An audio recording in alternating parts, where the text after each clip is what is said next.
Naruto stood solemnly before a pair of graves as the rain fell down around him, his mind replaying the events from a week prior. Zabuza and Haku, two powerful foes that were capable of killing without making a sound, were tasked with killing Tazuna, a bridge builder that Team 7 were ordered to protect. At first Naruto could care less about the two enemies. They had insulted and injured both Kakashi and Sasuke, the later of which he believed to be dead from the attack. But once he realized his enemy was the same boy who he'd had a heart-to-heart with, things changed.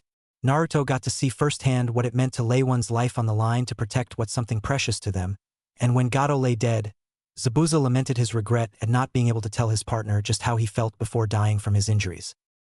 Naruto had fallen into a kind of depression ever since. Even when he realized that Sasuke was alive, it wasn't enough to bring back the fallen pair that had taught him so much. Why did we have to meet as enemies? The blonde couldn't help the tear that fell down his cheek. He truly believed that if circumstances were different, that they both could have been his allies instead of enemies. You'll get sick if you stay out in the rain all day.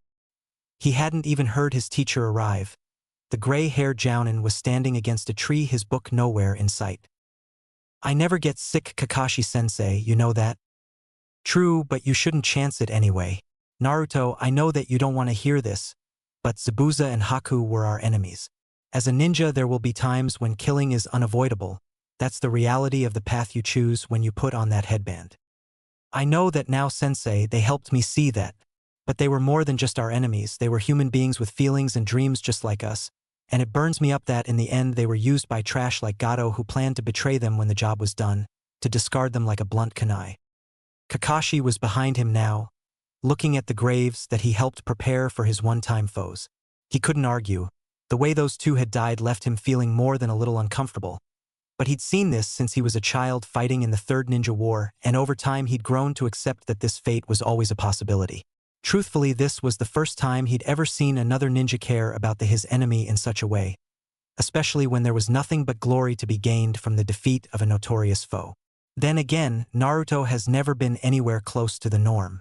Well, he is your son, sensei. Maybe I can help him find a better path. Naruto, why don't you take his sword? Said Blonde, turned to give him a look of shock and disgust. His mind flabbergasted at the notion of taking such a trophy. Kakashi seemed to read his mind as he explained himself. No, not in that way. You said Zabuza and Haku deserved better, and you're right, so what better way to make sure their legacy is preserved than by you taking the torch, so to speak? Naruto calmed himself and looked at his teacher in confusion. What do you mean, sensei? I mean that if you really want Zabuza and Haku to be remembered, then you should take his sword and the lessons they taught you to heart. Zabuza had no special abilities or complex jutsu, but he was still one of the toughest opponents I'd ever faced. And do you know what? Naruto shook his head. No, I don't. It's because he worked hard to master not just the basics, but his body and mind. Zabuza wasn't lying when he said he'd massacred an entire graduating class by himself. It was a sign of the times in his village, but it was quite the accomplishment nonetheless. After that, his fame only continued to grow. He even earned a slot on the infamous Seven Swordsmen of the Hidden Mist, a group of master genjutsu users with his generation as the strongest. The orange-clad ninja was in awe. He knew Zabuza was strong, but he had no idea of the height of his legacy. It was both intimidating and exciting. I had no idea he was that famous. You really think I can do his legacy justice, sensei? Kakashi gave him his patented eye smile. Of course I do. Like I said, Zabuza didn't have a special ability or anything like that. It was just hard work, tactics, and of course teamwork. If you're willing to put in the work, then I believe that you will not only honor his memory, but even surpass him one day. Eyes widening from the thought of surpassing someone like the demon of the mist, Naruto turned his eyes back to the grave. The rain still falling heavy, but it didn't seem so oppressive anymore. He looked to the sword left behind, a rival for the giant of a man who wielded it, and for a moment Naruto could swear that saw Zabuza in the blade's reflection, staring down at him with a challenging smirk not unlike when he'd first encountered the man a month ago. Will you help me, sensei? I know I'm always asking you for new jutsu, but would you be able to teach me the jutsu that he had? Kakashi placed a hand on his sun-kissed head and ruffled his hair around playfully. Of course I will, that's my job after all. I might not be a master of genjutsu, nor can I say I've perfected his style of silent killing, but I can get you on the right path. Naruto wasn't sure if the nod he received from the image was real or just his imagination. 2 weeks later and the bridge was complete. Tazuna and the rest of the village stood with bidding farewell to a partial Team 7. Sasuke had made a full recovery in that time and was anxious to get back to training.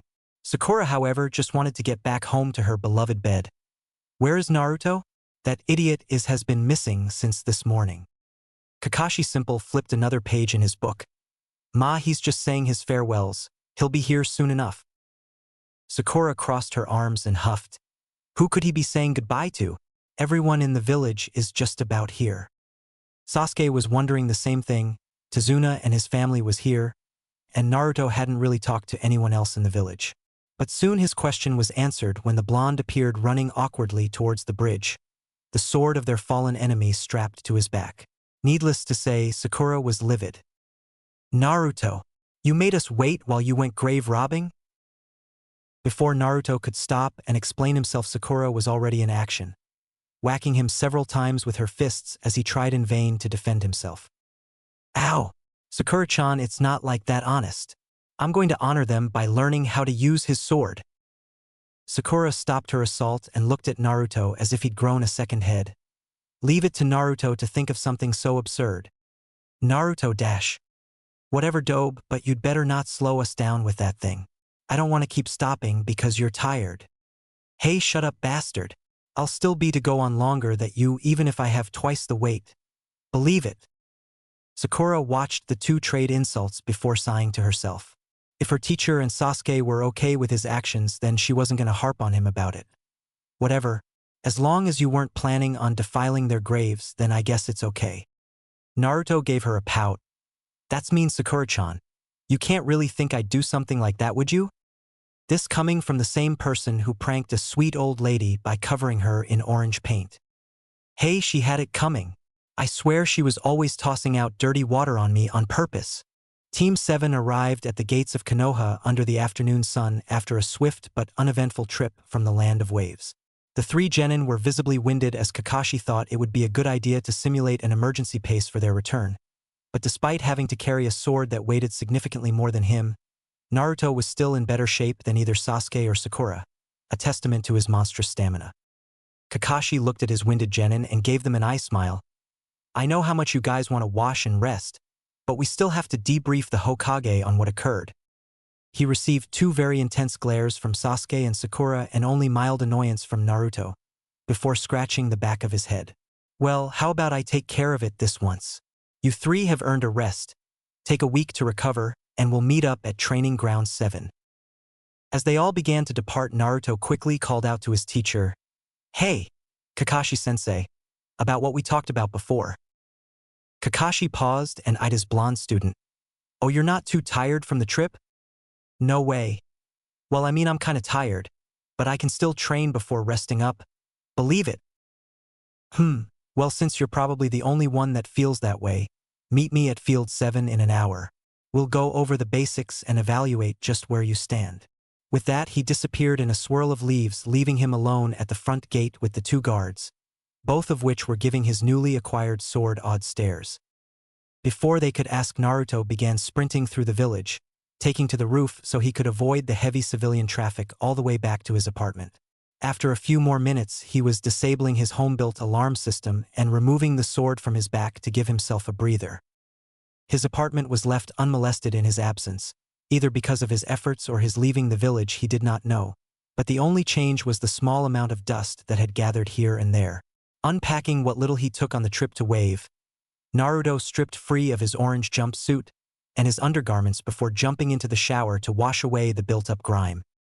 The hot water did wonders for his aching muscles, the soreness fading with every minute under their care. 45 minutes later, he was clean, revitalized, and dressed a clean uniform before he grabbed the giant sword and making his way to Training Ground 7. Naruto arrived to find the area empty.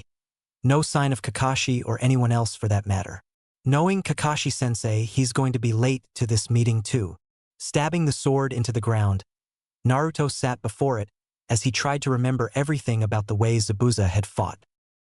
He was really strong and fast, almost faster than Kakashi-sensei when it came down to it. But he was also quiet. He appeared in the middle of our formation without a sound, and you could barely hear him swing the blade. I'm nowhere near that level of speed or power, but maybe I can work on making myself quieter. Gathering his chakra, Naruto crossed his fingers in the ram seal and produced 10 Shadow 11 Shadow clones.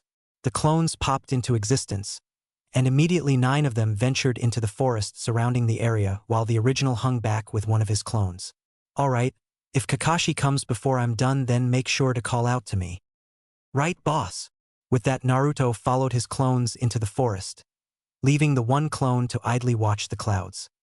About a half-hour later, Kakashi appeared in the training ground, right in front of Naruto, startling the blonde from his gazing, "Yo!" Naruto scrambled to his feet before pointing accusingly at his teacher. "You're late, Kakashi-sensei." "Mama, I would have been here on time, but I had to water my plants after a month of neglect." "Lia? Wait, really?" Of course. Now why don't we get started with your training? First dash. Wait a minute, sensei, I've got to go get the boss." Kakashi raised an eyebrow at the statement. "Boss? So you're a shadow clone?" "Yeah, hold on, I'll just dash." Before he could finish, Kakashi bopped the clone hard on the top of the head and made it disperse. A few moments later, the original Naruto appeared, rubbing his head with a scowl on his face. "Hey Kakashi-sensei, wait, you do that for?" "Well, it seemed like the fastest way to get your attention. But if you'd have waited, the clone would have."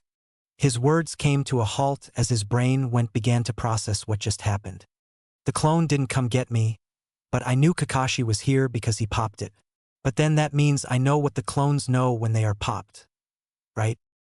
Kakashi could help but shake his head in slight disappointment at the surprised look on his student's face. "Naruto, you've been using those clones for about 3 months, and you're just now realizing how they work?" Naruto sheepishly scratched his head. "Well, I've never really used them for messaging or anything before, and whenever I used them in a fight, I always saw them get destroyed, so I never noticed. Does this mean if I use them to do a bunch of exercises that I'll get stronger?" "Well, no, they don't really work like that. Allow me to explain. The reason shadow clones are a forbidden jutsu is because of 2 things. One, that they take a lot of chakra to use, as they split your chakra in half with each clone made, so the possibility of dying from chakra exhaustion is very high. The second reason is that these clones are able to pass on everything they've learned to the original, making them very useful for scouting. However, that carries the risk of mentally taxing a person into insanity or death with information overload. I'm surprised you didn't pick any of that up when you learned the jutsu." I didn't really have a lot of time to read through the scroll at the time. I just saw that it was a clone jutsu, and since I couldn't do the regular clone back in the academy, I figured shadow clones would be a good enough substitute to pass." Kakashi just shook his head. "Well, it's for the best, I suppose. So what were you doing with your clones in the forest?" "I was using them for ninja hide and seek." "Ninja hide and seek?" "Yeah, I remembered how silent Zabuza moved and wanted to practice doing the same. So I made some clones and had them hide in the forest while I tried to hunt them down and destroy them without them noticing. I only managed to get 3 of them. The others kept hearing me and running." "Yeah, I remembered how silent Zabuza moved and wanted to practice doing the same. So I made some clones and had them hide in the forest while I tried to hunt them down and destroy them without them noticing. I only managed to get 3 of them. The others kept hearing me and running." "UT here.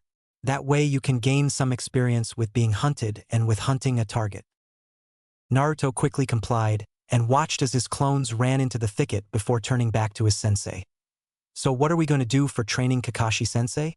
Am I going to learn genjutsu? Or maybe you're going to teach me how to use the hidden mist jutsu?" Kakashi chuckled. "Actually, before we do anything with genjutsu or ninjutsu, we have to talk about your strengths and weaknesses." Naruto deflated at the news. "What do you mean, sensei?" "Well, to be honest, you're a lot different from Zabuza, both in terms of power and height. Zabuza could swing his sword around no problem, and because of that his genjutsu was fast and strong. Not only that, but his taijutsu was more focused around his legs, enabling him to kick people out of range so he could use his sword more effectively. You, however, are barely able to lift his sword, and you aren't really tall enough for your kicks to be that effective at making room." With each weakness listed, grew discouraged. the differences between them looking much too high to overcome. But his resolve did not crumble as he gritted his teeth in determination. I can't help how tall I am, but I won't let that stop me from carrying on their legacy. If I can't use his sword now, then I'll just keep getting strong until I can. Believe it. Kakashi smiled beneath his mask before continuing on. My thoughts exactly. So instead of focusing on your kicks, I'll instead teach you a style that promotes speed, power, and flexibility. That way you can get strong enough to wield such a sword while also giving you the tools to make room for genjutsu, or if space is limited, give you an alternate means of defending yourself. The gray-haired Jounin removed a storage scroll before dumping out several weights and a vest with strange writing on them. Now, put these on each limb and let's get started. For the rest of the week, Naruto was drilled into the ground by Kakashi. The vest and weights added a total of 100 pounds to his body, about the same weight as the decapitation blade, and with it he went through several grueling exercises to build muscles and further increase his stamina. Kakashi also sewed up the holes in his basic katas with him using 3 shadow clones, telling the blonde that it would not do to build on a faulty foundation. By Monday, the result was a drastic increase in proficiency with the academy-style taijutsu, and a greater amount of body control with silencing his footsteps. Kakashi watched as Naruto continued to improve under his tutelage, and he couldn't help the small amount of pride that welled up inside him. After failing more than 5 teams from the academy, he never thought that teaching would be especially rewarding, but now he knew he was mistaken. I've been slacking too in my instructing. I'll have to make it up to all of them so that they can grow into the ninja I know they can be. But even Kakashi had his limits. He was a genius, a jack of all trades and master of them all. But teaching did not come easy for him. Probably never would. Naruto was an easy fix. Fill the holes and teach him a few jutsu and his work ethic would carry the day. The kid had imagination, unlike his other 2 wards. Sasuke was obsessed with revenge. He just wanted more powerful jutsu and didn't really think about fleshing things out, while Sakura didn't seem to care about anything other than impressing Sasuke. Sasuke won't be satisfied until someone puts him in his place. But it has to be someone else. Someone without the Sharingan. I might not be able to break Sakura's obsession, but I can use it to motivate her. I think it's time I swallowed my pride. Asuma was enjoying a cigarette as he played against his student in a game of shogi when another person arrived in the training grounds. What brings you here, Kakashi? Karinai watched as Hinata and Shino sparred while Kiba along with Akamaru worked on their family jutsu. When Kakashi appeared, Hatake? Why are you here? Ah, my hip rival. Have you come to show my team the power of your youth? Now the majority of Team 7 was sitting in the training ground waiting for their teacher to arrive. Naruto was sitting against his sword looking at the clouds, while Sasuke was simply starting out into the distance, as Sakura bombarded him with stories of her week off, which he pointedly ignored. Just when it seemed like he couldn't take it anymore, the raven-haired boy caught movement on the field as 3 girls made their way towards them. Sasuke-kun. While he remained completely stoic on the outside, inside he was cringing as he realized that his fangirl trouble just doubled. HNN. Ino ran over and latched herself onto Sasuke much to his horror and Sakura's annoyance, while the other 2 girls just stopped over by Naruto as they watched in equal parts embarrassment and fascination. Let him go, Ino pig. Sasuke doesn't want to be held by a fatty like you. Shut up, billboard brow. Sasuke likes to be held by a real woman. Isn't that right, Sasuke-kun? HNNN. Naruto just looked at them and shook his head before turning back to the other 2 girls, one of which he knew from school. Hinata Hyuga wasn't like most girls. She was quiet and soft-spoken for one, and while most of the other girls in class pined after Sasuke, it was not the same for her. She was also one of the few people who actually treated Naruto like a person. The other girl wore a pink shirt with green pants and had brown hair kept in 2 buns on either side of her head. The look on her face as she watched the other 3 genin made it clear that she wasn't impressed with them. Geez, I thought the next class would be a little more mature by now. Naruto gave a sheepish chuckle. Yeah, usually they aren't so bad. But when Sasuke's around then all bets are off. I'm Naruto Uzumaki, by the way. What's your name? Sorry, I'm 1010 from Team Guy. Oh, what are you girls doing here? No clue. My teacher just told me to come here for training. I met up with Ino and Hinata on the way here. The shy girl just pushed her fingers together and blushed. Hello Naruto-kun. Hey Hinata-chan. It's been a while since I've seen you. I'll bet you've gotten really stronger since then. She only smiled and looked away as he blush intensified. Tenten just rolled her eyes at the display before turning her attention to the sword that towered at an angle behind the blonde. Her eyes widened as she took another step forward and inspected the blade. No way. This is the Kubikirabocho. Naruto frowned. He'd never heard it called that before. Kubi what? Is that what Zabuza's sword is called? Tenten whirled around and grabbed him by his shirt, pulling him close as she stared into his eyes with a fever.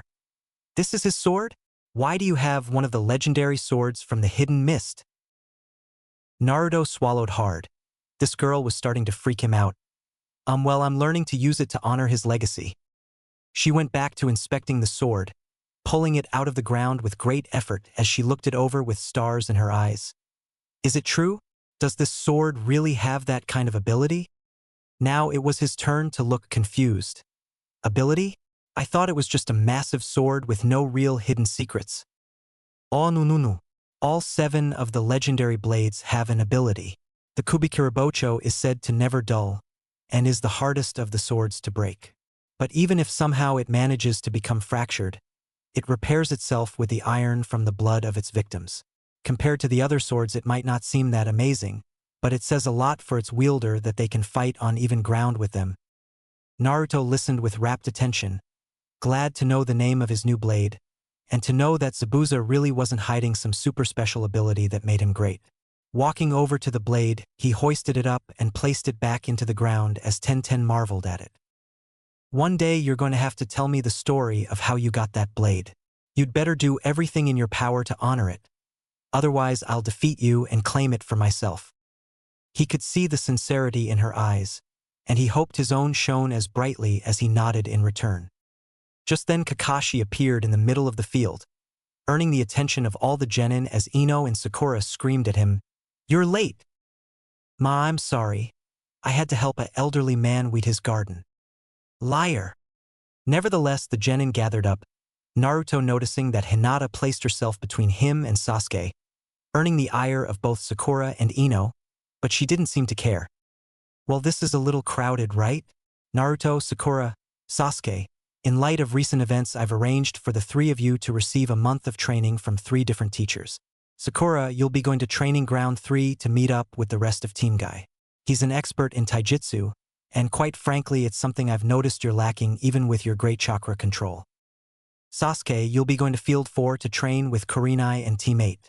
She specializes in genjutsu, and if you really are aiming for Itachi then you'll have to learn everything you can about one of his favorite forms of attack. Naruto, you'll be meeting Team 10 lead by Asuma in Training Ground 1. What am I going to be learning from him, sensei? Is he a genjutsu specialist? Or maybe he's going to teach me taijutsu? No, nothing like that.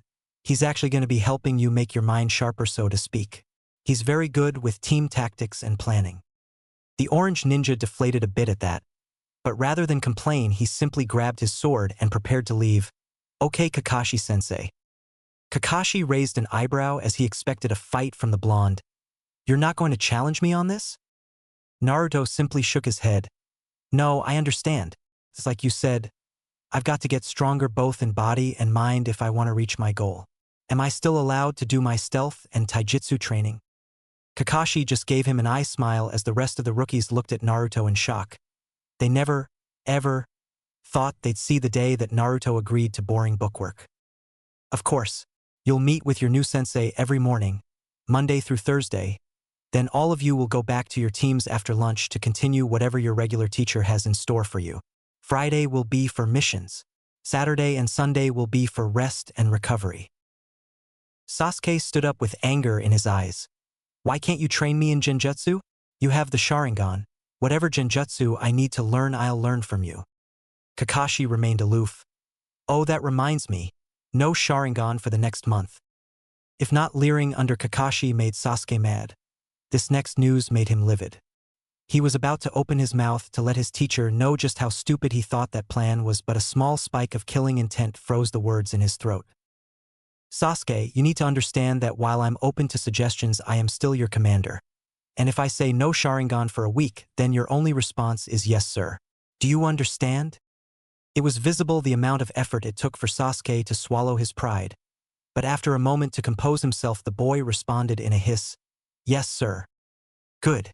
You might think it cruel, but I'm doing this to help you. The Sharingan, for all its uses, is still just a tool. The same goes to the rest of you. Ninjutsu, genjutsu, family styles, all of it is just tools to make you a better ninja. And while it is okay to specialize in certain fields, neglecting the others will only make you easier to beat in the end. He paused as he scanned the crowd of children to make sure his message sunk in before looking back to Sasuke. There were plenty of ninja with fully matured Sharingan that still fell to their enemies because they were too proud of their precious eyes. You cannot afford to make the same mistake. Itachi had mastered genjutsu without his Sharingan first before he supplemented its power with his bloodline. That's one of the reasons he was able to snare even his clansmen in his illusions. You don't need to just learn genjutsu, you need to understand how they work, how to cast them, and more importantly how to free yourself from their grasp without your bloodline. You might not like it, but before you can worry about surpassing Itachi, you must first focus on walking in his footsteps and mastering what he mastered. The raven-haired boy calmed himself as he realized Kakashi was right. First I'll erase his reputation, then I'll surpass him and avenge my clan. Seeing as there was nothing left to say, Sasuke began to make his way towards training field 4. Naruto and Sakura also departed, leaving the three females alone with the Cyclops, who just gave them his infamous eye smile. Now, let's get down to business, shall we? Sasuke found himself surrounded by greenery as he made his way to the meeting place for his training with Karin. Though he was not as angry as when Kakashi first told him who he'd be training with, the young Avenger still felt that his time was wasted being taught by a jounin who hadn't even made a name for herself yet.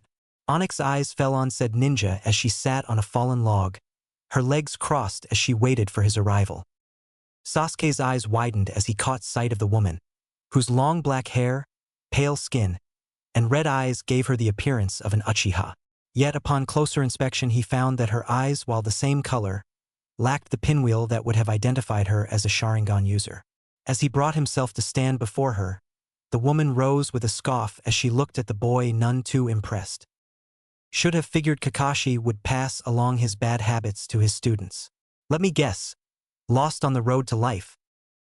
Sasuke frowned. He only arrived about 10 minutes ago. I didn't know I'd be meeting another teacher today. The boy swore he'd get his sensei back for this. Even if he didn't want to be here, showing up late was unacceptable, especially for the last Uchiha. Right, just don't make a habit of it. Now I'm sure he already told you, but you've been sent to me to learn the ways of genjutsu. Tell me, what have you been taught genjutsu so far? Resisting the urge to scoff, Sasuke diligently recalled all the information he had on the subject in a bored monotone. Genjutsu is one of the 3 types of jutsu used by ninja alongside ninjutsu and taijutsu. By using your chakra to invade another ninja's mind, you can craft an illusion to fool their 5 senses using their own chakra against them. Alternatively, defending against genjutsu is done by disrupting your chakra flow with the chakra kai technique, or if unable to do that, causing a strong enough injury to break your mind from the illusion. Karin nodded. That's about the gist of it, but when you come to understand the art like I have, then you'll realize how crude you make it sound. Lots of people don't know this, but genjutsu requires a trigger to start the illusion. Most of the time this is accomplished by the hand signs, but there are plenty of other ways to snare an opponent. She was pacing now, her instructor voice in full bloom as she continued to lecture her new student, who seemed partially interested. Tell me, Sasuke, what do you think a ninja's biggest liability is? The question caught the genin off guard, but he didn't have to think long for his answer. Our bonds. When we care about others, it creates a weakness that can be exploited by our enemies. Karin paused and gave Sasuke a calculating gaze, one that he was determined to return until finally she spoke. Given what you've been through, I can see why you'd think that, but I disagree. You're right in that a ninja's bonds can be used against them, but it is those very relationships that can be used to make us stronger. Still, that's a conversation for another time. No, I believe that a ninja's greatest liability is the subconscious. Sasuke had to admit he was not expecting that for an answer. What do you mean? Despite what a lot of people think, the human mind only really cares about one thing, survival. In fact, we actually separate our mind into 3 parts just so we have a better chance at surviving: the conscious, subconscious, and unconscious mind. I won't bore you with the details, but as it turns out, very few things ever escape your notice. It's just that once you subconsciously deem that it isn't a threat to your survival, that you stop paying attention to them. For example, did you notice the birds singing to each other? Raising a brow, the preteen turned his attention to his surroundings and honed in on 2 birds calling out to one another in the trees. It was only after he realized that they could hear the song that he felt a small tickle in the back of his throat and a feeling of unease. Locking eyes with a now smiling Jounin, Sasuke brought his hands together and performed the chakra kai, his flow and breaking the genjutsu. The woman before him vanished, replaced by the feeling of cold steel against his throat as she stood beside him. "When?" she smiled. "Since you first locked eyes with me." Needless to say, he was astonished. "I don't understand. I didn't notice anything out of place." The best ones are like that. You'll come to understand that anything can be a trigger for genjutsu, from a glance to the target's own breathing. Don't misunderstand me, it took 3 years to successfully snare my teacher with this method, and many more perfecting it for different situations. Itachi did it in 1, and after another 6 months, he was able to take it to heights unparalleled before he left the village. I know your goal, but if you even hope to survive a second against him, you've got a lot of catching up to do. Sasuke couldn't help the grin that spread across his face, excited at the prospect of getting stronger. "Teach me, sensei." Sakura hated her sensei. Ever since she arrived at Training Ground 3, Sakura had her vision assaulted by a pair of monstrosities in skin-tight green spandex. Both of them sported bowl cuts with giant eyebrows and had the volume control that rivaled her blonde teammate. To make matters worse, one of them was smitten with her, a notion that made her shiver. After denying this Rock Lee 3 times in the last 5 minutes, it seemed even his sensei had enough. "Lee, your flames of youth burn brightly, but perhaps her heart is set on another." "Yes, Guy sensei.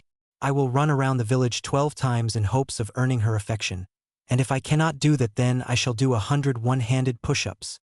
"That's the spirit, Lee." With his teacher's praise, the energetic student sprinted off into the distance to complete his task, much to Sakura's relief. "You'll have to forgive Lee. His youth is truly in full bloom. Now my hip rival has asked me to embed in you the seed of youth, that it's taijutsu. But before we do that, we must first evaluate your physical state. Come, we'll do my personally designed warm-up routine." Said routine consisted of stretches that were relatively demanding but not impossible, followed by a mile run, 20 push-ups, and other various assortments of physical activity that left Sakura gasping on the ground by the time it was over. Guy looked at her with concern and no small amount of disapproval. "Sakura, this is unexpected. This routine is only slightly tougher than what an academy student would be used to." The pink-haired girl propped herself up onto her hands, still clearly worn out though she'd been resting for 5 minutes. "Sorry? I don't usually do so much at once." Her face was flush both from exhaustion, but also from embarrassment. While she was never the fastest or the strongest, Sakura didn't think that her physical condition was this poor, and to be compared to an academy student after coming so far was a blow to her pride. Guy shook the frown from his face and replaced it with one of his brilliant smiles. "No matter, Sakura. Kakashi has entrusted you to me, and together we'll fan the flames of your youth until they burn as brightly as Lee's. But before that, we must work on a proper diet. I'll be sending you home with some nutrition bars to be eaten first before every meal. That, along with our month of training, should see an increase in your stamina, speed, and strength." Sakura cheered up at the news, but when he started talking about a diet, she grew sheepish. This diet, won't it make me thicker?" The bowl-cut Jounin adopted a confused expression before realization snapped into place. "You're worried about your physique? Well, it's true that this will increase your weight, but since we're burning all those calories, it'll just get you up to a healthy weight for your age and height. Truth be told, Sakura, the reason you're suffering now is because you are malnourished, and by the looks of it, you've been that way for a while. I understand that as a woman you want to retain your looks, but your effectiveness as a ninja shouldn't suffer for it. After all, there are plenty of youthful ninja that are both powerful and beautiful in their own way. Now come. Enough rest. It's time to get to work." Naruto found himself sitting between Shikamaru and his sensei, Asuma. As they faced off in a very confusing game of shogi, his face turned up in a grimace. I don't get it. What does this have to do with tactics and planning? Shikamaru let out a heavy sigh while Asuma just chuckled. I told you. This game is easily a representation of not only single battles, but it can also be used for tactical planning for entire armies. Each piece has a role to play, and how you utilize them can lead to either a glaring defeat or a flawless victory. Naruto placed his hands behind his head as he continued to look at the board. I guess that's true. But this is still super boring. It takes you guys like 10 minutes to make a move. Naruto, Asuma-sensei, and I have to take our time to think things through. Each of us is looking ahead before we make a move and trying to avoid the traps that we're setting for each other. If we move too fast, then things could get troublesome. And so it went, each of the players taking their time and coming up with different strategies, while Naruto tried not to fall asleep as he watched them play on. After another 2 hours, the game was finished, with Shikamaru defeating the bearded Jounin after some impressive play. They were getting ready to set the board again when Naruto groaned in dismay. Hey, alright? How about you play Shikamaru? That way you'll get some experience. Enthused to do something else besides watching, the blonde set the board and tried his hand at the game. In an hour, he'd been beaten 5 times by the pineapple-headed genius. The first 2 games Naruto forgot how pieces moved, so he didn't stand a chance. But the next 3 games he was trounced by superior strategy as he fell into every pitfall. Arg, how are you so good at this, Shikamaru? Asuma gave the blonde a pat on the back. Don't worry about losing so much. Shikamaru might not look it, but the kid's a genius. It's your first day, but in a month's time you might actually be able to give him a run for his money. Just remember that you're supposed to be using this time to learn strategy and planning. Think about how you lost and the mistakes you made, and learn from them. A week had passed since Team 7 started their new training regiment, and each member found themselves almost overwhelmed by the increase in pace as Kakashi also started them with ninjutsu training. True to his word, Kakashi taught Naruto the hidden misjutsu. Something he picked up with some level of difficulty despite finding out his chakra nature was wind. After 5 days of Shadow Clone enhanced training, he'd finally gotten it down, though he needed to have a water source nearby to use it. His work with Asuma and Shikamaru, however, was painfully dull. In the last week, he'd only managed to last 12 moves against the genius no matter what type of strategy he used. Sasuke, after finding out his element, was given a low-level lightning jutsu to learn called Discharge. It worked by imbuing a weapon with lightning chakra and increasing the piercing strength of the object, as well as discharging the lightning into a small area when released by the user. Now he was working on yet another jutsu that when mastered would send a jolt of lightning through his opponent and disable them on contact. The only drawback was that he could not use his bloodline to simply copy the jutsu, meaning he had to learn them the old-fashioned way. This wasn't nearly as difficult as he thought, since he learned Discharge in only 3 days and was almost done mastering the shock palm. But when it came to his genjutsu practice, the boy couldn't help but scowl.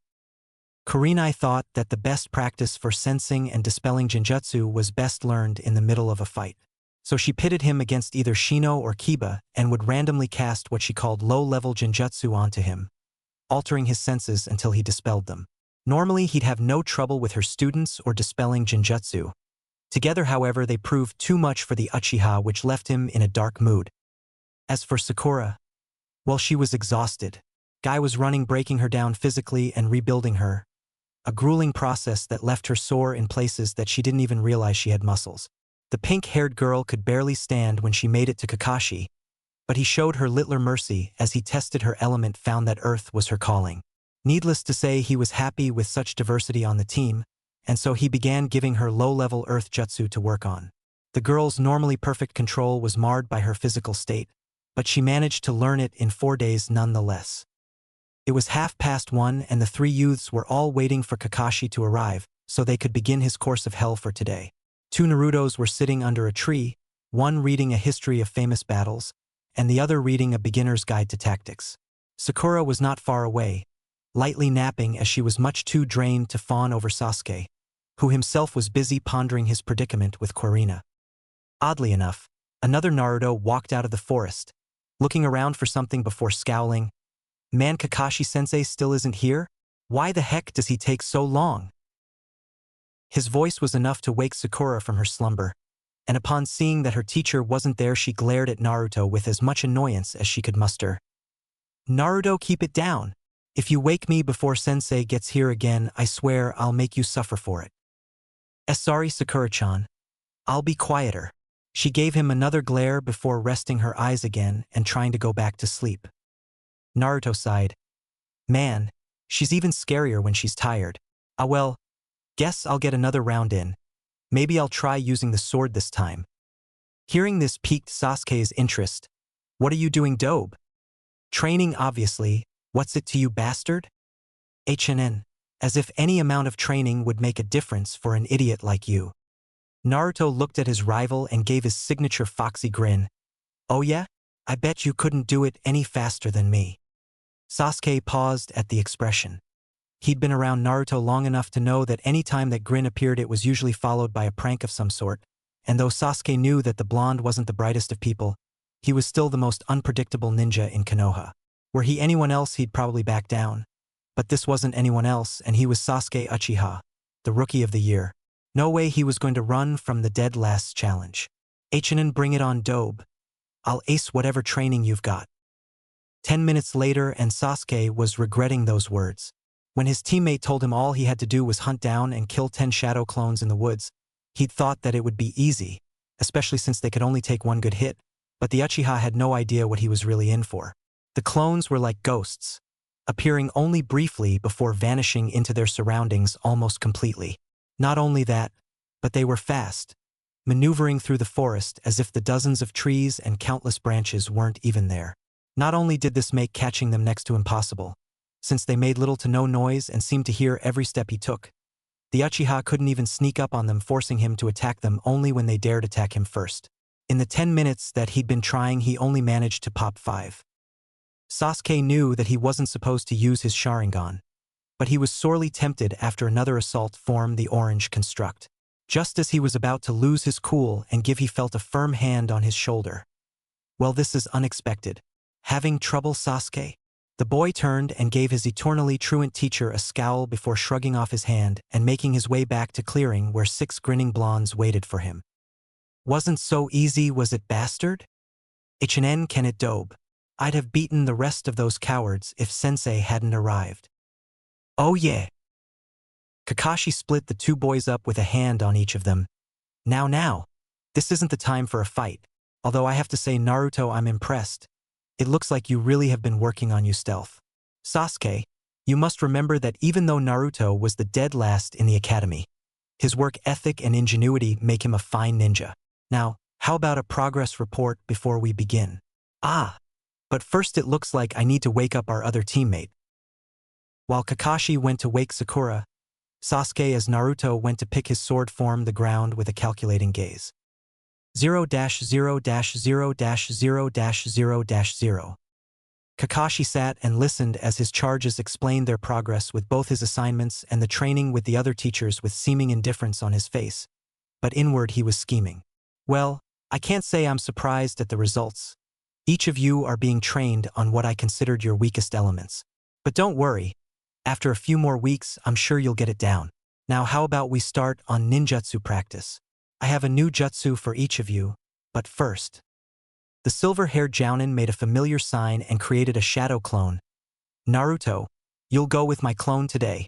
After seeing how much you've improved in both your stealth and taijutsu, I think it's time you learned a new style. Pick up your sword and follow my clone.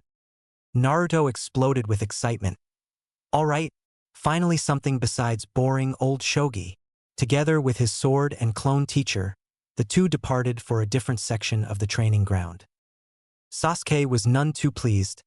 Why is the Dobe always getting special treatment? You should be training me, not wasting time with the dead last. Kakashi simply waved him off. Calm down, Sasuke. I'm not giving him special treatment, but rewarding him for his hard work. He was easily the weakest of the genin a few months ago.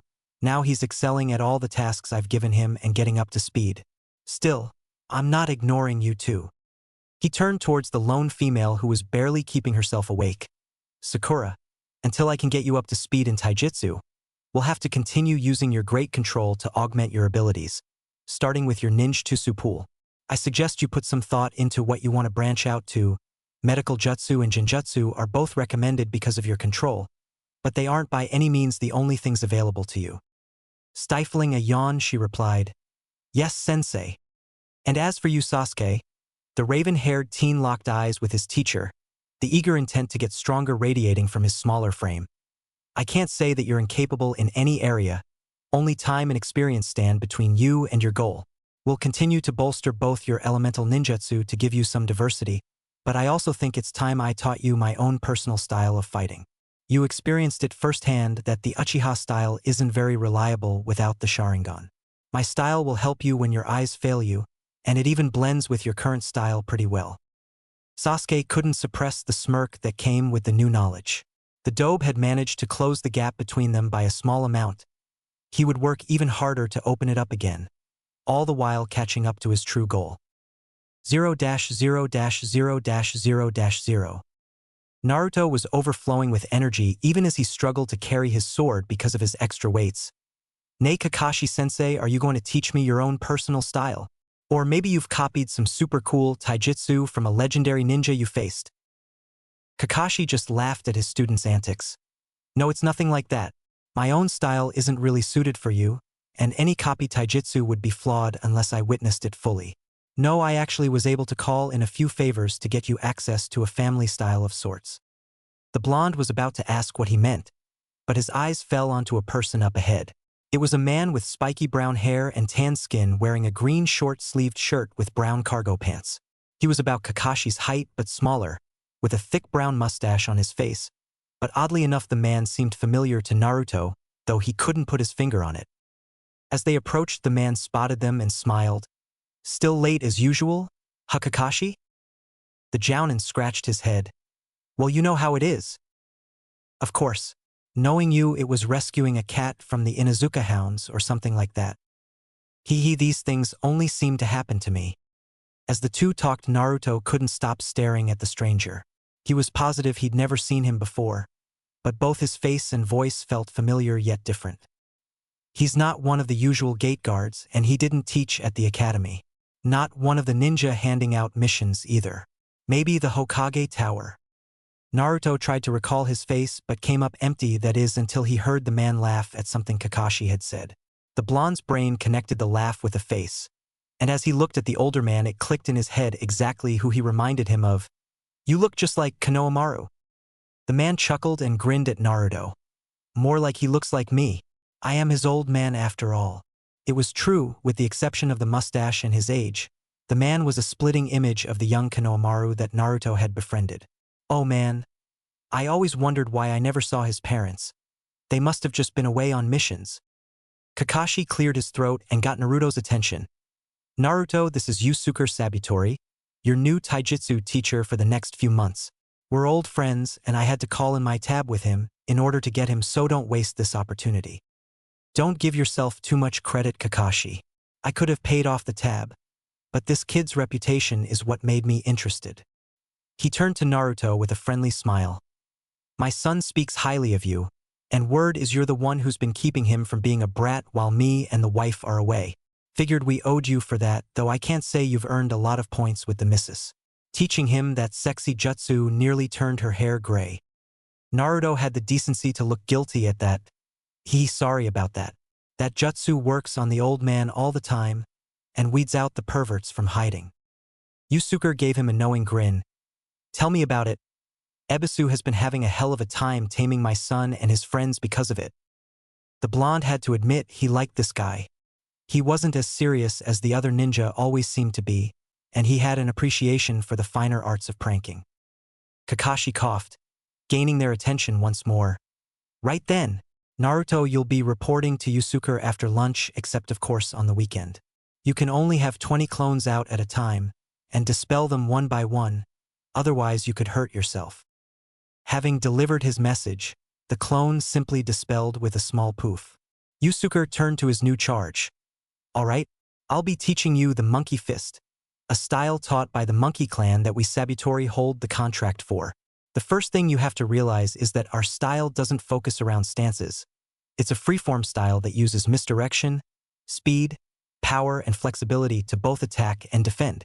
That being said, there are a few different styles that compose the art." The older man began stumbling around, his legs often crossing over one another, and his balance seemed all over the place. First, the drunken monkey. You give the illusion of being intoxicated and off guard, but then he lashed out with a strong, composed strike seemingly out of nowhere, hitting the training post hard before dropping back into a drunken stumble. Next is the frightened monkey. In a smooth transition, Yusuke went from stumbling around to hunched over and compressed, looking around in fear before lashing out with lightning-fast punches and kicks at the post as if it snuck up on him. He began running around mindlessly before suddenly stiffening up. The iron monkey. The man moved slowly and deliberately, delivering strong blows that if connected Naruto was sure that they would break bones or worse. Each movement was slowed, but the emotionless expression on his new teacher's face was of that of a statue not concerned about pain as he hammered away at the wooden post without flinching. Standing monkey. Lashing out with a vicious kick, the jounin began using his arms and leg to assault the post, moving around it in circles and attacking with devastating combinations. Then he stopped, his expression turning to one of pure rage as he began to beat the post without seemingly any regard for safety or defense. Finally, he grabbed the post and ripped it from the ground as he slammed it over and over again. Once his point was made, he stood up and exhaled to calm himself. Finally, the angry monkey. Naruto's jaw was hanging open in awe. Never before had he seen such a way of fighting. That was awesome. I'll be Hokage in no time with that fighting style. Believe it. So what are you going to teach me first? The iron monkey? Or maybe that cool standing monkey with the kicks? Yusuke chuckled again at the genin's excitement. Relax, kid. The monkey fist is made up of all 5 styles, so you'll be learning them all in time. I see Kakashi already has you on the weights, but that sword is only going to be in the way until you get the basics down.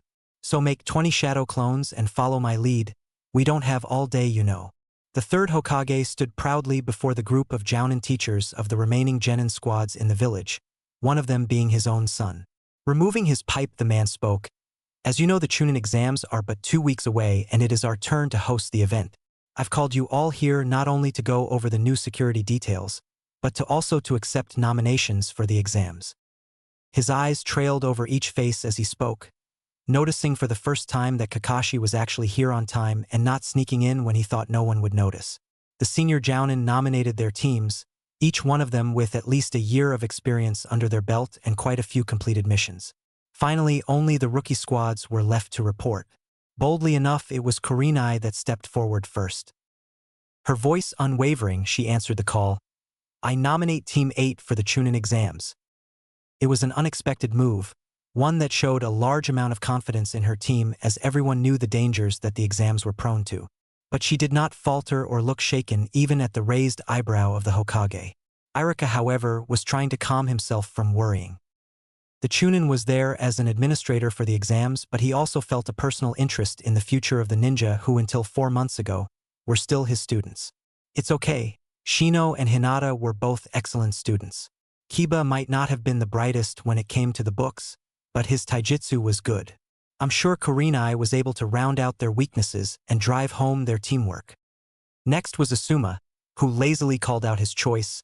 I also nominate Team 10 for the Chunin exams. Again, the others were surprised, but the former fire guardian paid them no mind as he took out a cigarette and put it to his lips. As he reached up to light it, he caught the disapproving glare from a certain red-eyed jounin and decided against it. Irika almost spoke out against such a choice, but he held his tongue. Shikamaru is lazy. The only reason he didn't finish higher in the class was because he didn't complete a lot of his assignments, but those that he did do were perfect, even when I made he retake it because I thought he was cheating. Maybe Asuma broke him of that along with Ino's boy phase and Choji's hesitance. They are the second Ino-Shikacho combo, so it should be okay. Standing up, the Chunin was about to pass out the applications for the jounin to give to their students, but the lazy drawl of one Hitaki Kakashi stopped him short. Well, I can't let my cute little genin be the only ones left out among their peers. I nominate Team 7 for the Chunin exams. The scar-faced ninja almost had a stroke before he was finally able to voice his opinion. 0-0-0-0-0. Sakura weaved around the crisp combo delivered by her opponent as she struck out with a side kick to his midsection, forcing him to flip away. She pressed the advantage with a barrage of blows, most of which the green beast was able to avoid. But the last blow he blocked with crossed arms, and even then he was sent skidding back a few inches. Despite the impressive display of power, the bull-haired genin was still smiling. "Yash, Sakura, you've grown strong, but I will not be beaten so easily." The pink-haired genin was panting lightly, her body covered with small bruises from the spar. "Bring it, Lee!" The two clashed again with enthusiasm while Guy watched from the sidelines. This was her last day training under the taijutsu expert, and even though he expected her to shape up considerably, even the mighty beast was surprised by how much she had changed. Gone was the skinny, almost sickly girl that couldn't even finish the warm-up, replaced by a now significantly healthier and stronger young woman who was taking to his taijutsu style with gusto that almost rivaled his protégé's. It was a stretch to say that she and Lee were on equal levels of skill in taijutsu, especially since the boy was still fighting with his weights, but Sakura was now capable of sparring with him for about 3 minutes before Lee bested her. But when she was allowed to use her ninjutsu, Lee often found himself on the losing end of those spars, as Kakashi's student had become quite adept at manipulating the ground to her advantage. Sakura would break Lee's footing by making large spikes appear below him, or slope the area to claim the high ground, but what Guy found himself really laughing at was when Lee made the mistake of taking his eyes of his opponent and found himself neck deep into the dirt with only his head exposed. He remembered when Kakashi pulled that maneuver on him. As it was, Guy's heart swelled with pride for both of his students as Sakura took a punch without complaint for the chance to bury her own fist into Lee's gut. "All right, my youthful students, that's enough for today." The pair stopped just before their next exchange, both covered in sweat from the training as they made their way over to the jounin. "Today is the last of our month sessions together, and I must say you've improved beyond all expectations. You can hold your head high with pride, little cherry blossom." Sakura smiled at her teacher. "Thanks, Guy-sensei. I'm really glad to have worked under you." And she meant it. Despite the oddities of his personality, the bowl-cut jounin really knew his way around the human body. Sakura was fit, something that worried her at first because she thought that maybe it meant that she'd be a muscular girl. Instead, she found herself feeling more energetic and stronger than ever before, while still keeping her developing curves. "I'll impress Sasuke-kun with how strong I've become, and then he'll invite me to train with him. One step closer to an actual date, CHA. 0-0-0-0-0-0. The last Uchiha was grinning as he avoided the slug-like blows coming from Shino. It wasn't like the bug user wasn't fast in his own right, but Sasuke's speed had gone up considerably, making it that much harder to land a blow on him. "You've changed, Sasuke." "How?" "Because your movements are cleaner than before and you don't hesitate between offense and defense." "But it doesn't matter." "Why?" "Because I'm not alone." Another Shino appeared behind Sasuke, armed raised to attack him, but he simply smirked before lashing out with a kick to send the attacking Shino flying. Turning around fully, completely ignoring the other Shino, Sasuke formed a single seal and disrupted his chakra. Kai! As the duplicate of his opponent vanished, the Uchiha found himself defending once again as the original pressed the attack once more, his movements enhanced by chakra to close the gap in speed. The Aburame clan might not be well known for their taijutsu, but they are by no means amateurs, and it shows. Were Sasuke just using the Uchiha style, he would no doubt be on the losing end of this exchange without his bloodline active. But thanks to his sensei's training, he was still one step ahead. When Kakashi told his student that his own personal art meshed well with the Uchiha style, he undersold it by a huge margin. Not only did it work well, but it filled the holes in a way that Sasuke wouldn't have even imagined. No longer did he feel clumsy and out of place with his counters, nor was he completely at his opponent's mercy in dictating the pace. While the Uchiha style countered their opponents with predicted movements and flawless precision, Kakashi's style interrupted attacks and broke their balance, leaving them open for offensive measures, something Sasuke was taking full advantage of. Once again, Shino was sent reeling from a blow to the midsection while Sasuke stood waiting. The thick coat and glasses made him almost unreadable, but it was clear to all that the bug user was running out of steam from the rapid rise and fall of his shoulders. "Right, that's enough for today." The two boys brought the fight to a close with a nod before walking over to stand before Karin. She gazed at both of the boys, gathering her thoughts on their performance before speaking. "You both did well today. Shino will have to work on your taijutsu a little more. Don't want you falling behind." Seeing her student nodding once in understanding, she turned her attention to Sasuke. Sasuke, I have to admit I'm impressed. You managed to break every genjutsu I sent your way seamlessly, and you've really picked up Kakashi's style well. I didn't think you'd be able to do it in a month's time, but your determination no doubt played a part in that. You still have plenty of room for improvement with genjutsu, but as you are now, I doubt there is a genin capable of snaring you for long. Like Shino? Sasuke gave her a nod, but he couldn't hide the smirk that came onto his face. Just keep working on your technique and you'll be fine. Alright, that's it for now. Both of you are dismissed for lunch. 0-0-0-0-0-0. Naruto was at his wits' end.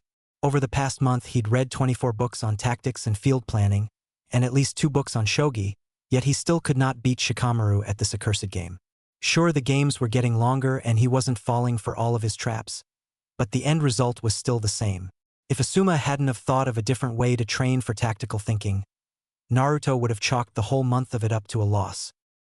After 2 weeks of Naruto being trounced by Shikamaru, Asuma suggested they do live exercises to give both the boys some exercise with the added bonus of satisfy the blonde's necessity to move around. Using a class of academy students, something that delighted Irika since it would give his students a chance to experience what a mission might feel like. The two were given teams of 8 and an objective. They could formulate the plan, but they were not allowed to go into combat. The results were highly surprising. Despite being terrible at shogi, Naruto proved to posses a very sound tactical mindset. His teams always deployed unique strategies with traps and feints that pushed the genius to his very limit. In the 2 weeks they had done the exercise, Shikamaru only had a 2-win lead over Naruto, something that impressed the blonde's former teacher. Yet it meant nothing on the board as once again he was defeated. "Arg, I give up. I just can't wrap my head around this game." Shikamaru favored the pouting blonde with a grin. "This just goes to show that the game isn't for everyone. You did good though, made me work for it like with Asuma-sensei." Yeah, I'll just have to kick your butt in other ways. Believe it." Asuma chuckled at the blonde's resolve. "Speaking of other things, how is your training going with my brother?" Naruto brightened. "I'm doing really good. Yusuke-sensei says I catch on quick. But that might be because of all the shadow clones that I'm using." The monkey fist was very demanding physically, and the results of the training showed on Naruto. He was slightly taller, but only by a few inches. The baby fat was starting to fade from his physique, replaced by lean muscle that gave him a very toned appearance. He had also gotten faster and stronger, able to swing Zabuza's sword with his newfound strength, but he lacked the skill to do so effectively. His balance and coordination improved as well, allowing him to move at breakneck speeds through the wooded areas without much worry of falling or slowing much to turn. Asuma took another drag from his cigarette. "That's good to hear. Monkey fist is notoriously hard to learn, but even without your clones I'm sure you'd pick up on it through sheer determination. Hopefully you've rubbed some of that work ethic off onto Shikamaru." The lazy genius gave a sigh. "It's troublesome, but he's right. If I fall behind, my mom will really harp on me." 0-0-0-0-0-0. Team 7 was in a rare mood when they met up. In 1 month's time they had grown more powerful, learned new fields, and gained a new edge on the battlefield. Each of them overcame their training and were better for it. So the confident grins on their face when Kakashi arrived late as usual was not surprising to the Scarecrow. Kakashi could relate to their confidence. After all, he had been a ninja for well over 20 years now. Heck, he was jounin by the age of 12, so he knew all about overcoming obstacles. In fact, he would have been okay with them basking in their achievements were it not for his colleagues. Over the years, as his classmates grew to become jounin sensei, there developed a trend. A team would do something great either on a mission or in training, and they would become confident. But once that happened, disaster always followed. Either the genin would become arrogant and thus fail a mission, or the teamwork would suffer because of infighting. Over time it became an unspoken rule among the teachers. If a genin was starting to show confidence, it was the jounin's responsibility to give them perspective on their newfound strength. It was cruel and often humiliating for the genin, but they all agreed that it was better for them to be humbled by their teacher in a non-lethal environment rather than allow the enemy to do it.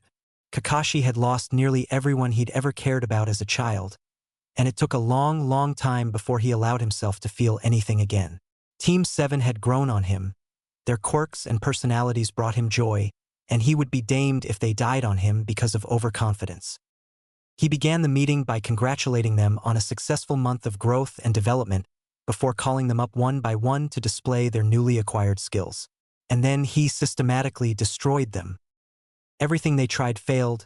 Genjutsu, taijutsu, ninjutsu were all rendered ineffective as the man robbed them of their moods and left them panting and bruised on the ground. Naruto lasted the longest because of his freakish stamina, but even he was brought to heel by the powerful Jounin. As they lay sprawled out on the ground, he told them to meet before the memorial stone in 10 minutes, before disappearing from sight and allowing them to vent their frustrations. 10 minutes later they appeared, sitting against the logs and waiting for their teacher to acknowledge them. When he did turn to face them, it was with a look of sobriety. "Tell me, team, why did I do that?" Sasuke glared. He expected it from the Uchiha who valued his pride over almost anything else, but not from Sakura who was also radiating anger. Only Naruto seemed to actually pause and think about what had occurred. He would have to thank Asuma for his work with the boy, as he did not have to wait long. "You were trying to teach us a lesson. Maybe something about training more." Kakashi favored him with an eye smile. "Close. But no, I was trying to teach you that no matter how good you think you are, no matter how powerful you've become, there will always be someone faster, stronger, smarter, or better than you. Constantly pushing yourself helps slim the number, but this is the unavoidable truth." He let that sink in. Their faces varied, but none of them spoke to refute the words, and for good reason. Whether they admitted it or not, all of them had expected the gap between them and their sensei to close just a little. He just demonstrated in spectacular fashion that it had not. Naruto shook his head before speaking again. "But I don't get it. Are you trying to tell us that you'll always be stronger than us? Or that Genin can never beat a Jounin?" "No." All heads turned to Sasuke, who was looking at Kakashi with realization on his face. "He was trying to teach us that individually we can be beaten." Kakashi nearly shit his pants in surprise, and it showed on his face. "I don't believe it. Am I actually getting through to you, Sasuke?" The Uchiha just glared, but even he couldn't hide the small redness of his cheeks. "I do listen. You had us train harder in this month than ever before, pushing us to become stronger and more well-rounded. But then you took us one by one and beat us down. The only time you ever did that was when we took the bell test. You want to make sure that you drive it home that no matter how strong we get individually, we will always need teamwork to survive." Sakura and Naruto both looked at their teammate with wide eyes. It made sense, of course. Break them down before molding them together with the bond of comrades. But hearing the lesson and learning it were two different things. The silver-haired Jounin schooled his features, which wasn't a hard thing to do when most of your face is covered, to hide the pride he felt for his team. Just 6 months ago they couldn't catch a cat without squabbling. Sakura was pathetically weak. Naruto couldn't think his way out of a paper bag, and Sasuke wouldn't be caught dead suggesting teamwork to deal with an enemy. Now they were stronger and maturing, and it was all because of his tutelage. Yes, that's mostly it. There might come a time when you are forced to work alone. Should that happen, then yes, you need to be strong in order to survive. But I can only pray that it never happens while you're Genin. I wanted you guys to get stronger not just for yourselves, but for the team as well. The stronger you are, the stronger Team 7 becomes, but only if you can use those skills in coordination with your teammates.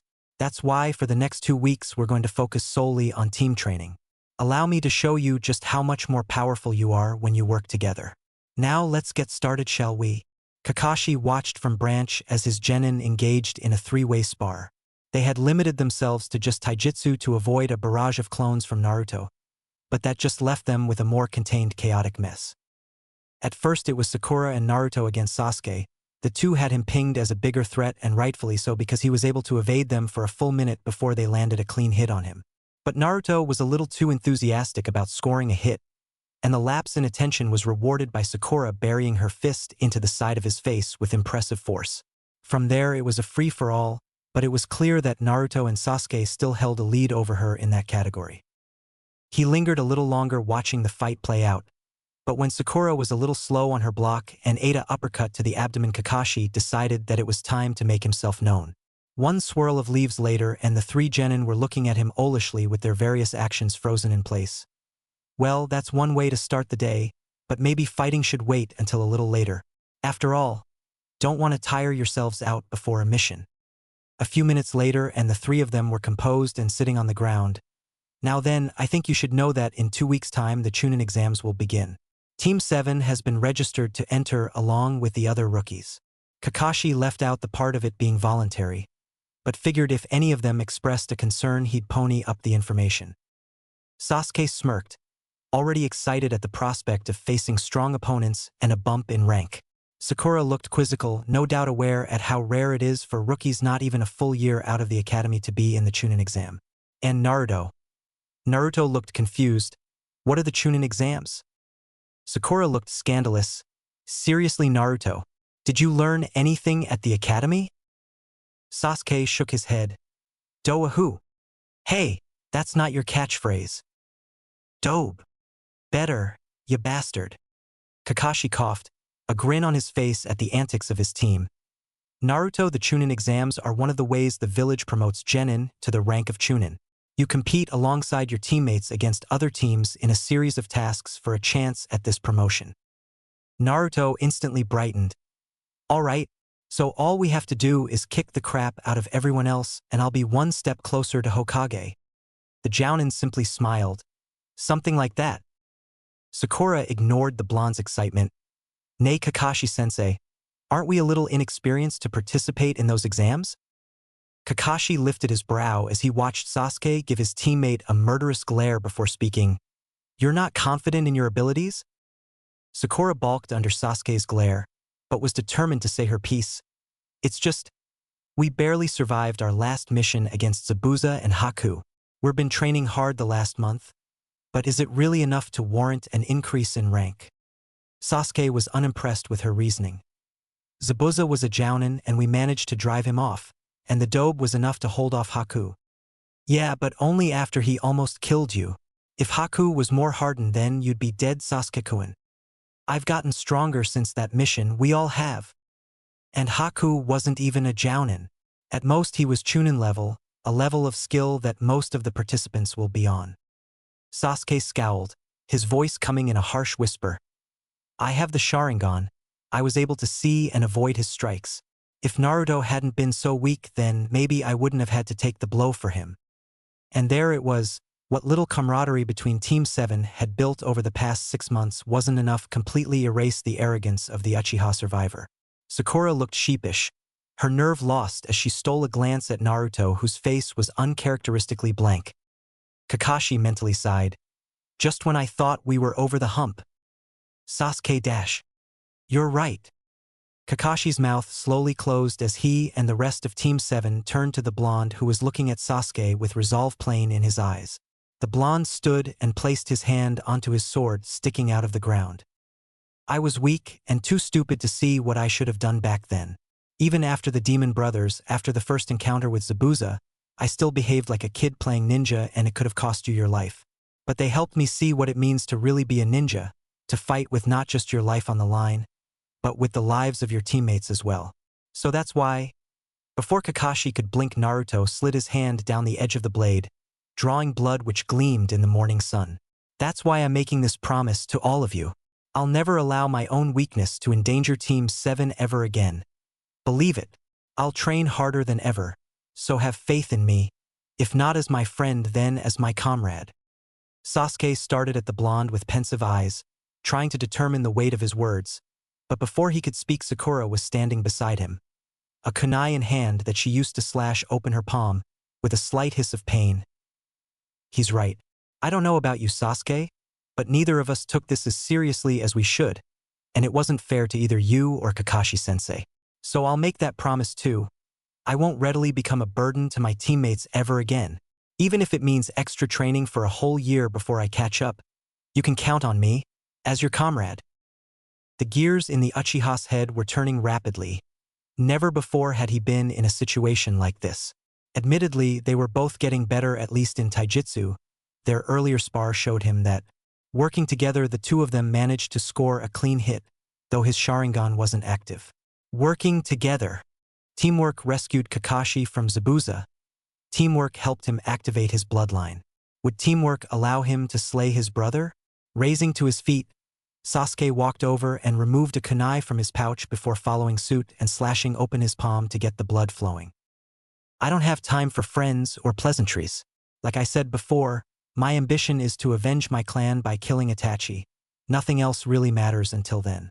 I can't say that we'll be friends or anything else, but we're Team 7, nothing is going to change that. If you're promising to give it everything you've got from this point on, then I'll swear to believe in the both of you in return. He answered Sakura's gentle smile and Naruto's grin with a smirk of his own, each with their fist extended to meet up in the middle as the blood dripped between their fingers. Ahem. Far be it from me to interrupt a team-building exercise, but we should really cover those wounds and get back to the matter at hand.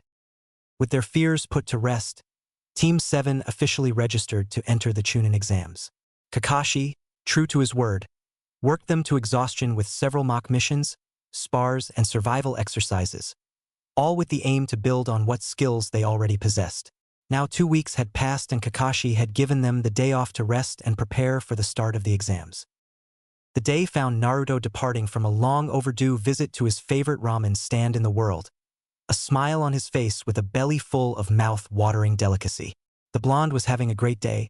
He had survived the hellish training from Kakashi and even managed to polish up the monkey fist style to the point that even Sasuke with his Sharingan had trouble defending the blows. Better yet, his genjutsu had improved from the continued use. He reached back for the hilt of his sword with a grin, the hilt along with a small portion of the blade separated from the main blade. A few days ago he tried to emulate Zabuza's entrance, a feat he only barely managed to pull off with his current strength. However, he underestimated just how thick the trees surrounding the village were and instead found the blade stuck deep within the bark. He pulled with all his might and was rewarded when the blade seemingly broke off with a large portion of it still embedded. His wails of panic were enough to draw Kakashi's attention, who upon further inspecting the damage found that this was a function of the blade. With a little chakra applied on the hilt, he could snap the sword back to its full length in no time at all, making it much easier for him to carry around. Naruto was brought to a halt as a wave of killing intent washed over him. Instantly his hand was moved to the hilt of his sword, as he turned to find the source of the malicious energy. Standing a few feet away was a dark-skinned boy with short black hair and a headband marked from the land of the hidden mist tied around his forehead. He wore a pair of gray cargo pants with various pockets no doubt filled with ninja tools, a black shirt, and strapped to his back was a sword significantly shorter than Naruto's. The ninja stared at Naruto with the utmost hatred, something that Naruto had seen far too often. The blonde didn't back down though. Instead he glared back with courage and determination. "What's your problem?" The boy's frown deepened as he bit out a response.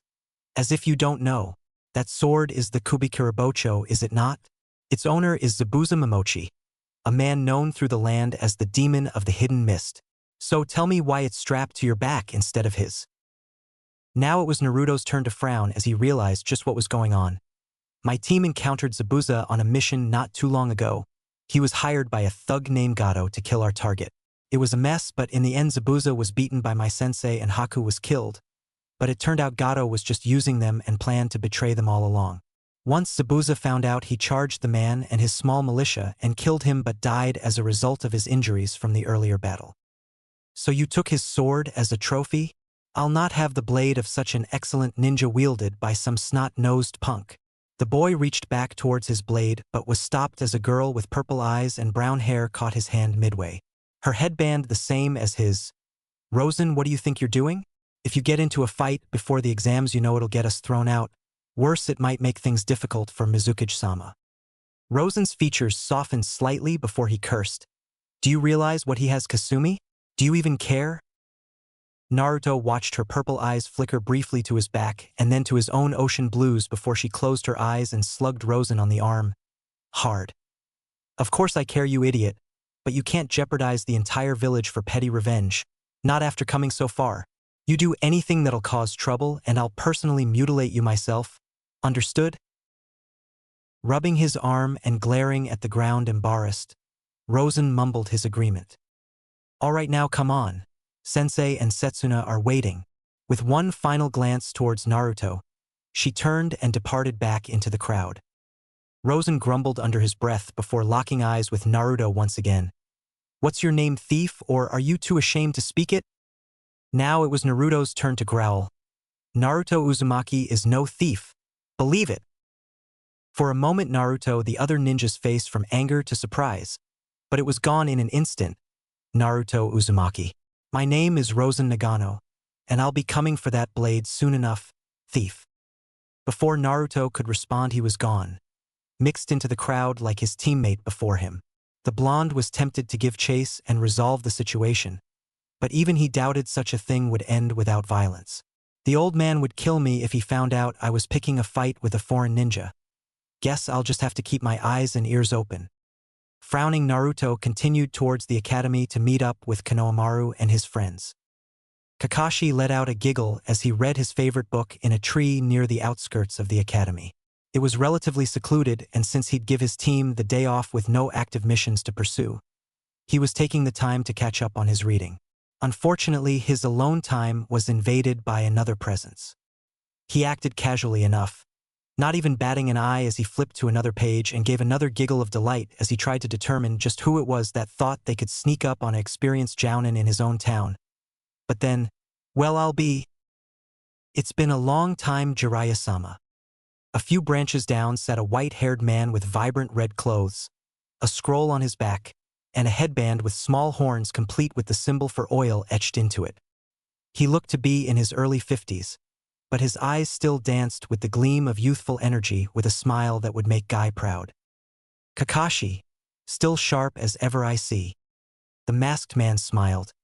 Well, taking on a team hasn't lost me my edge yet. Then, in a more serious tone, are you here to check up on your godson? Jiraiya's smile faltered just a bit. Yeah, among other things. Don't worry. I'm not here to steal the brat from you. He's yours to train for the most part, even if I do want to teach him a few things. I'm sure you'll be impressed with his progress. He's had quite an influence on both of his teammates and they on him. No doubt. You're entering them in the exam along with the others. I don't see a reason not to. They'll benefit from the experience. Jiraiya sighed. We'll need to be on our toes. There are things shifting around behind the scenes. And more than that, a member of the Uzumaki clan has resurfaced. That caught Kakashi's attention. His book forgotten, he rounded to meet eyes with the Sanin. Uzumaki? They've been in the wind for decades now, hiding from the hunters. Kiri, Kumo, and IWA have kill on sight orders for anyone from the clan. Well, you can cross Kiri off the list. They sent a single team lead by Ortega Uzumaki. I'm actually on my way to see Sensei about it. Thought you'd want the heads up. A breeze filled the silence, and then, you think he's legitimate? For an Uzumaki to join one of the villages that brought ruin and death to the clan seems a little far-fetched. We have to treat him as such. Say what you will about them, but the Uzumaki have vanished from sight. In all my travels I've only come across one, but that doesn't mean they aren't out there. He's got the hair, but more than that I cannot say. Kakashi could only nod, his eyes staring into the distance as he digested the information. If Naruto finds out from another source, it'll be difficult to gauge his reaction. It'd be best if either I or Hokage-sama broke the news to him. At least then we can keep him from doing something rash. Jiraiya agreed. I'll pass it on. Keep your ear to the ground. I'm sure we'll be in touch. Kakashi's voice caught him before he made his departure. Jiraiya. It's good to see you again. The childlike smile returned to his face. It's good to be back. My research has been neglected for far too long. And with that he was gone in a swirl of leaves, leaving behind a chuckling Kakashi that in an undisclosed part of the village. Hidden in the leaves sat 3 of the most powerful men the county, if not the whole elemental nations, had to offer. Sarutobi Hiruzen, known to the current generation as the 3rd Hokage, and previous generations as the Professor, a shinobi capable of utilizing any ninjutsu regardless of element. To his left sat Danzo Shimura, a close friend and rival of the 3rd. The right side of his body completely covered from the bandages on his head to the heavy kimono and thick sandals. A true master of stealth and subterfuge, Danzo, unlike the others, has no place in any bingo book, and only a select few know how strong he truly is. Across from him was Jiraiya of the Sanin, a gifted individual whose level of skill made him a worthy candidate for Hokage even if he was hell-bent on staying out from under the hat. Now he managed a spy network that spanned the elemental nations twice over. Very few could match his skill with gathering intel, and even fewer could match him on the battlefield. The third cleared his throat. What is there to report? Danzo and Jiraiya shared a look before the former gave a slow nod, prompting Jiraiya to begin. From IWA and Kumo there is nothing. All signs indicate that IWA is still licking their wounds, while Kumo has kept the standard. Kirigakure is still a mystery, but their participation in these exams suggests that their civil war is over. But if Yagura remains the Mizukage is unclear, though that's unlikely since they have an Uzumaki in the ranks. Suna is mobilizing. My sources are moving for more intel, but it's all need to know for now. However, a new village has been established. The village hidden in the sound run by Orochimaru. Hiruzen sighed. His student was still up to no good it seemed. Danzo! The Warhawk gripped his cane with his visible arm. My sources confirm much of what Jiraiya has said, but my agent has infiltrated Suna and confirmed that the Kazekage has met with the Otokage, Orochimaru, at least 3 times. Signs point to betrayal from Suna in a combined attack with this sound village. The Hokage's frown deepened. He knew Orochimaru and to some extent Raza. Both were cautious and would only move if they felt assured of victory. So we must contest with the Kazekage and Orochimaru. Our number has recovered greatly since the Kyuubi attack. What kind of numbers can we expect? Jiraiya smiled. Sound is a new village. They're mostly Genin and Chunin level with very few Jounin from the bingo books. B ranks mostly. The only real threat would be Orochimaru's experiments and the snake bastard himself. Like wise Danzo looked unconcerned. Suna is much of the same, though they carry more experienced ninja. Most are older and past their prime. In fact, the main reason Suna remains one of the Great Five is because of their placement in the desert and how hard it would be to wage war there. Combined, they have just enough might to challenge us, though we have the Kyuubi and Uchiha incident to thank for that. I would imagine they seek to ambush us and kill a majority of our forces in a surprise attack. But without that element, I believe your student speaks true that only the Kazekage and the traitor are of particular concern. Then we will move ahead to give ourselves the advantage. We will begin to recall our Jounin from the field, taking only the most necessary amount of missions to keep up appearances. The Chunin exams have always been notoriously rough. It is bad timing on their part that Training Ground 44 to cut the number of participants even further to our advantage given the number of teams from our village entered. He paused. We'll have to get our forces ready and on alert, but that won't be difficult. I'll pass this information on to Shikaku. I trust you'll maneuver route into place. Sound will be much easier to infiltrate than Suna. Their forces are gathered from criminals, most of which can be easily killed and replaced with one of ours. Sabutori, I hope you can appreciate that this attack is only possible because of your soft-handed treatment with the other countries. Had it been Kumo or IWA who joined in then, we would be hard-pressed to survive this mess.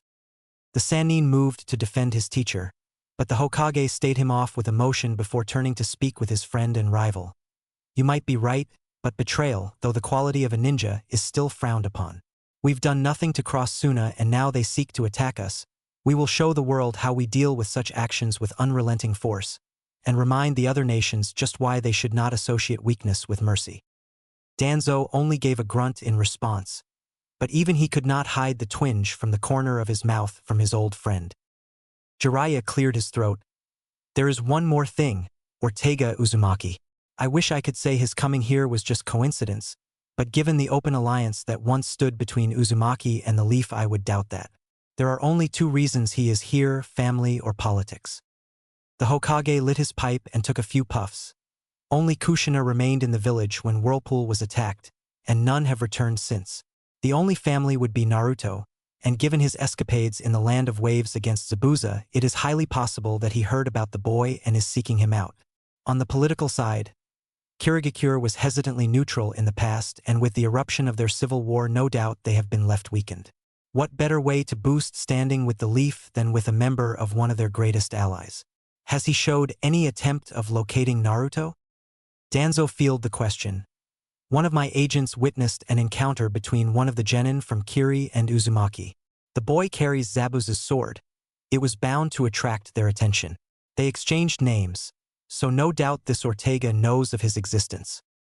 I suggest we get ahead of this sensei. Perhaps allow Kakashi to inform him, Or maybe even take the time to tell him yourself since he is close with you. The boy will no doubt seek out Ortega should he catch wind of him, especially since he grew up an orphan. Danzo's expression soured, but he said nothing. The third continued to puff on his pipe. Very well. If that's all, then I think I'll go talk with young Naruto and Kakashi about this before getting everything else underway. Sasuke sat before his family home as the sun waned in the distant sky, eyes on the door which had gathered a fine layer of dust and debris. Very seldom did he visit the Uchiha compound. The images of the genjutsu burned into his mind by his traitor of a brother made him weary, and it hurt not to hear the voices of his cousins all around. Such a lively place brought to silence by one man, in one night. Now the last Uchiha only visited to bring himself focus, to remember what was taken from him and rekindle the flame of vengeance that burned in his heart. Mother, father, the Chunin exams start tomorrow, and with it a chance to bring glory and honor to the clan. My team is ready, I am ready, and once it's over I'll have taken another step closer towards bring Itachi to justice. I've studied the archives, learned all I could, and I promise that nothing will stand in my way of fulfilling my goal and avenging you all. It is for this purpose that I dedicate my life and energy. He was an avenger, everything else fell to the wayside, including his own childhood and friendship with others. It was a path he would eagerly walk alone. And yet he wasn't alone. Team 7 stood beside him, supporting him and making him stronger. Sasuke's thoughts turned to Sakura, an annoying fan who didn't take the academy or the path of a ninja seriously. Sure, she was book smart, but Sasuke would bet that it was only an attempt to grab his attention, a cheap disguise to hide her pleas of courtship. But she changed recently. She was still the fangirl, still trying to gain his favor. But she was also strong and determined not to be a burden to him. Her taijutsu and ninjutsu improved greatly, though it wasn't much of a surprise since they were nearly non-existent before. One time he'd even spied on her, making sure that she could not possibly sense him, and found that she was dedicated to her new training routine even without him present. It left an impression, to say the least. And then there was Naruto. Sasuke couldn't fight the smirk that broke onto his face from the thought of his blonde teammate. The boy was quickly becoming a rival with his newly acquired skills. Back in the academy he'd been a fool, a one-sided rivalry that Sasuke gave no thought to, but since Wave things had changed. They trained together, fought together, and though he was still the dobe, Sasuke found him being constantly surprised by his tenacity. Like Sakura, Naruto had increased dramatically, and while he knew shadow clones helped the process, the Uchiha was impressed by his work ethic and sheer determination. Naruto was untalented, but he'd work 1,000 times harder if it meant closing the distance just an inch.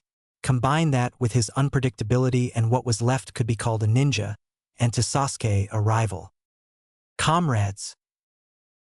Naruto stood across from the Hokage with an uncharacteristically serious expression. He turned to his sensei, who was standing against the wall to his left, the orange book absent as he gazed back at him with a solemn expression. When the blonde heard he is summoned by the Hokage, he thought that it was to wish him luck in the exams, or perhaps just to catch up since they had not had the opportunity since his graduation from the academy. Never in a million years did he expect the conversation to be about family. So, I'm not alone? The two adults exchanged a look, neither missing the relieved tone in his voice. Naruto-kun, you were never alone. Naruto gave a sad smile. I know, Gigi, but it wasn't the same. You did your best, but there were still a lot of lonely days, a lot of sad meals and uncelebrated birthdays. And the villagers, the way they looked at me. Before I found out about the fox, I thought that maybe the Uzumaki had betrayed the village, that I was hated because of my parents. But it isn't true, and there is another Uzumaki here, from my parents' clan. When can I meet him? Once again a shared look, but this time it was Kakashi who answered, well, we could arrange a meet, but the real reason we're telling you this is because there is a chance he might have an ulterior motive for being here. While he is an Uzumaki, he did not come to the Leaf even with the treaty we had with Whirlpool, but instead found himself in Kirigakure, one of the villages responsible for its destruction. Right now he is a ninja from an unallied country, but surely he knows what the Uzumaki mean to the Leaf. But he's family. Even if that might be true, I still want to meet him. The determination in his voice was like steel, and both his superiors knew that when Naruto spoke like that little would stop him or change his mind. Luckily they had planned for this. We thought you might feel this way. The Hokage leaned over and pressed a button onto his desk. Send in our guest, please. The door opened as Naruto turned, revealing a pair of leaf ninja escorting a red-headed man into the office. The man looked to be around Kakashi's age, with dark red hair and green eyes which held a firm gaze which scanned the room, locking onto Naruto before lifting to the Hokage. He gave a deep bow before speaking, "Hokage-sama, it is an honor and a pleasure to meet you." His voice was rich and thick with a foreign accent that Naruto had never heard before. Sabutori gave a warm smile. "The pleasure is mine, Uzumaki-san. It has been far too long since I've seen that unique red hair that was once common behind these walls." The man gave a polite nod. "To be honest, Hokage-sama, there is a reason I was sent here, but I'm sure you've already guessed as much." Kakashi blinked at the frank nature of the man, but Sabutori took it with a smile. "I had a few ideas. It is no secret that Kirigakure has been locked in a state of civil war for quite some time, but Yagura's oppression has been removed, and a new Mizukage now holds the reins of the village. Though they will want to reveal the identity at a later time, it was decided that our presence has been missing from the Chunin exams for far too long. They know of my heritage and the alliance that once stood between the land of whirlpools and the Leaf Village, so naturally they decided to send my team, though they are qualified for the exams naturally." Naruto tried to keep up with the conversation, but too much slacking in the academy left him woefully uninformed. Once again the Hokage spoke. "Is that so? I am glad the bloodshed has ended, and I look forward to meeting the new Mizukage, especially since they saw fit to shelter a former ally. You seem a person who loathes beating around the bush, so if you don't mind, could you explain how you came to serve Kirigakure and the Mizukage? Surely you know of their role in the attack on your clan." Ortega grimaced. "Yes, I am very much aware. Under normal circumstances Kirigakure would be my enemy. But there is information that I am not at liberty to discuss, Hokage-sama. All I can say is that the rebels saved my life and in doing so earned my once their enemy became known to me. I swore that I would join their ranks to unmask him to the world." The venom in his voice was not easily missed, but soon his features softened as his eyes once again fell to Naruto. "But I leave that for Mizukage-sama to speak about. I was informed by my student that there was a ninja by the name of Uzumaki Naruto in the Leaf Village. Am I correct to assume that this is he?" Sabutori nodded. "You are correct. This is Naruto Uzumaki, the last remaining in behind our walls."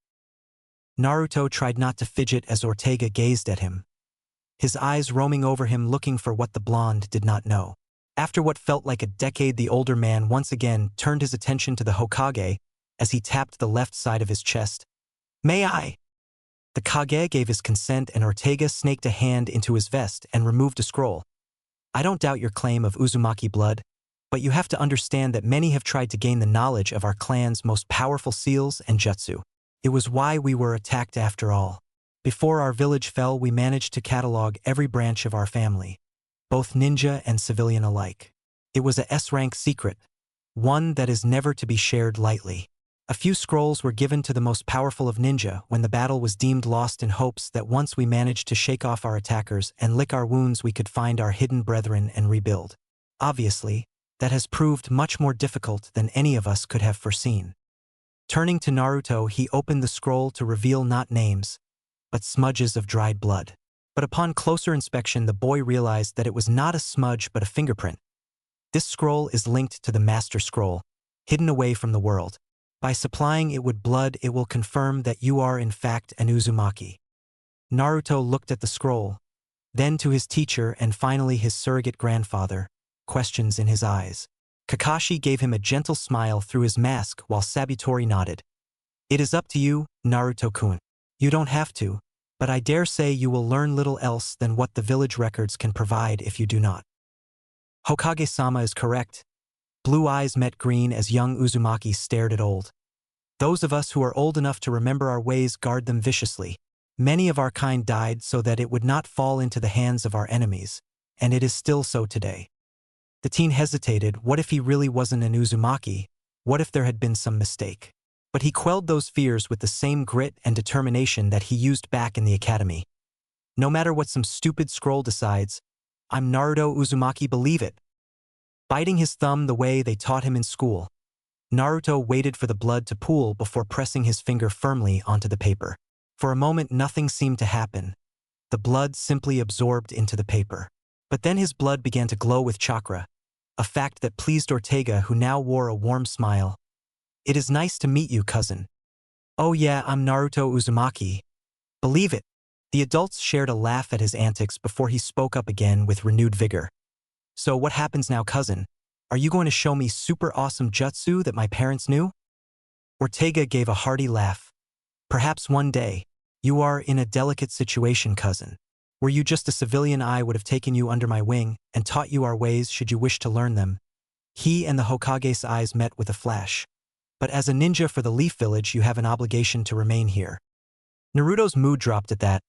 "So I won't be able to spend time with you or learn anything about my clan since I'm already a ninja for Konoha?"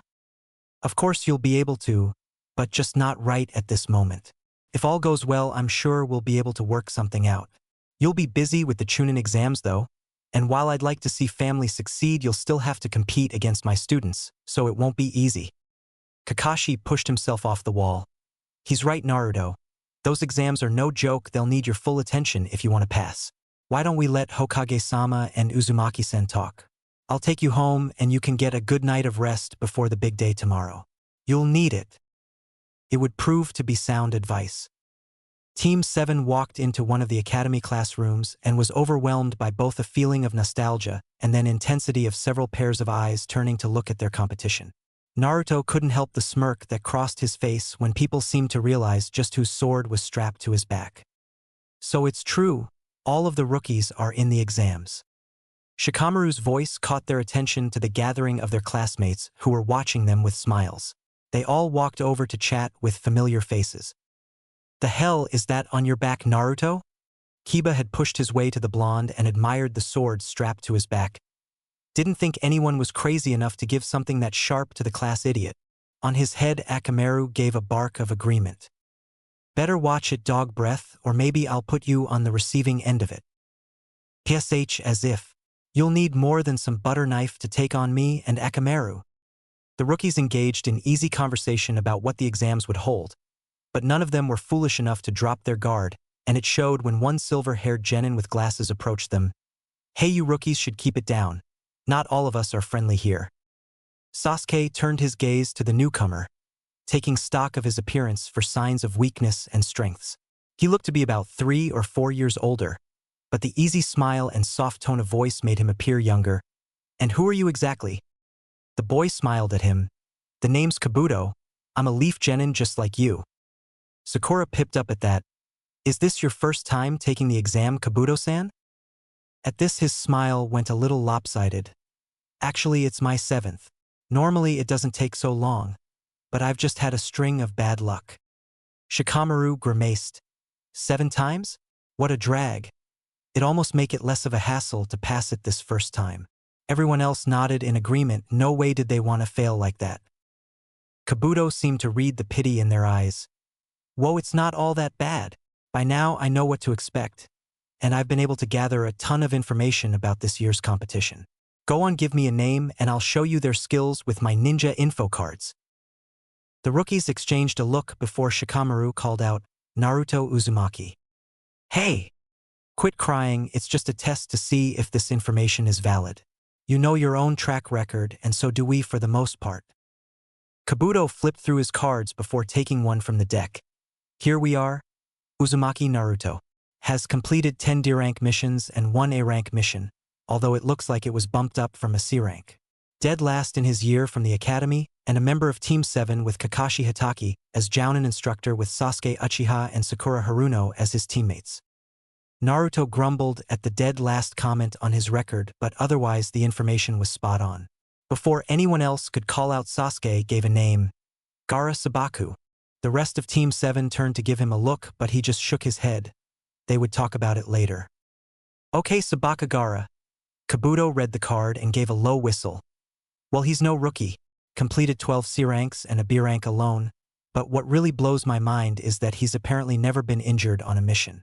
Teammates are his siblings, Kankuro and Temari, with Jounin instructor listed as Baki." They murmured in amazement as they looked for the boy pictured on the card. Oddly enough, he was staring at them from across the room. His face betrayed nothing, just indifference and possibly boredom. But there was an unfamiliar light in his eyes that made Naruto's hair stand on end. Kabuto seemed to think the same. I think I'll avoid him as much as possible. Okay. Anyone else want a turn? Once again the group tried to come up with a name, but then Naruto remembered his exchange from yesterday. Yeah, I got one, Rosa Nagano. This time Kabuto shifted through his deck 3 times before frowning. I don't have that one. You sure that's the name? Yeah, I just met him yesterday. He's from the Hidden Mist Village. Ah, that explains it. The Hidden Mist have been in a civil war for a while.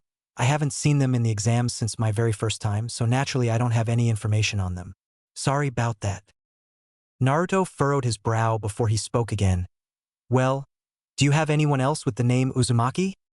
Kabuto's gaze seemed to turn icy for a moment. But then the light shifted as he adjusted his glasses, and he searched his deck. No, it doesn't look like it. The Uzumaki clan are supposedly extinct, though I suppose there might be a few hiding out since the war. You hoping to find family, I take it. The blonde couldn't help but feel a little crestfallen. Something like that. Shrugging off the prying eyes of his team and friends, Naruto spent a few moments scanning the crowd while everyone else talked with Kabuto, but the sound of running caught his attention. Hey, watch it! To be fair, Kabuto reacted well, avoiding the punch with ease even though it was from his blind spot. But though no blow landed, he was soon on his knees in agony as blood began to leak from his ears. The gray-coated genin with bandages on his face seemed to delight in his pain. Those who disrespect the Sound Village will receive no mercy. The rest of you Leaf Ninja had better remember that. Kiba had moved to retaliate, but before he could a booming voice called out, "Settle down and shut up. The Chunin exam starts now." At the front of the room, standing at least 6 feet tall, was a building of a man in a trench coat and a banana on his head. Somewhere in the room a voice called out in alarm, "Boy, he bout to do it." Team 7 stood before the gates separating them from a massive forest that appeared to hold nothing but despair for those who entered. They could not help but agree with the nickname Forest of Death given by the proctor.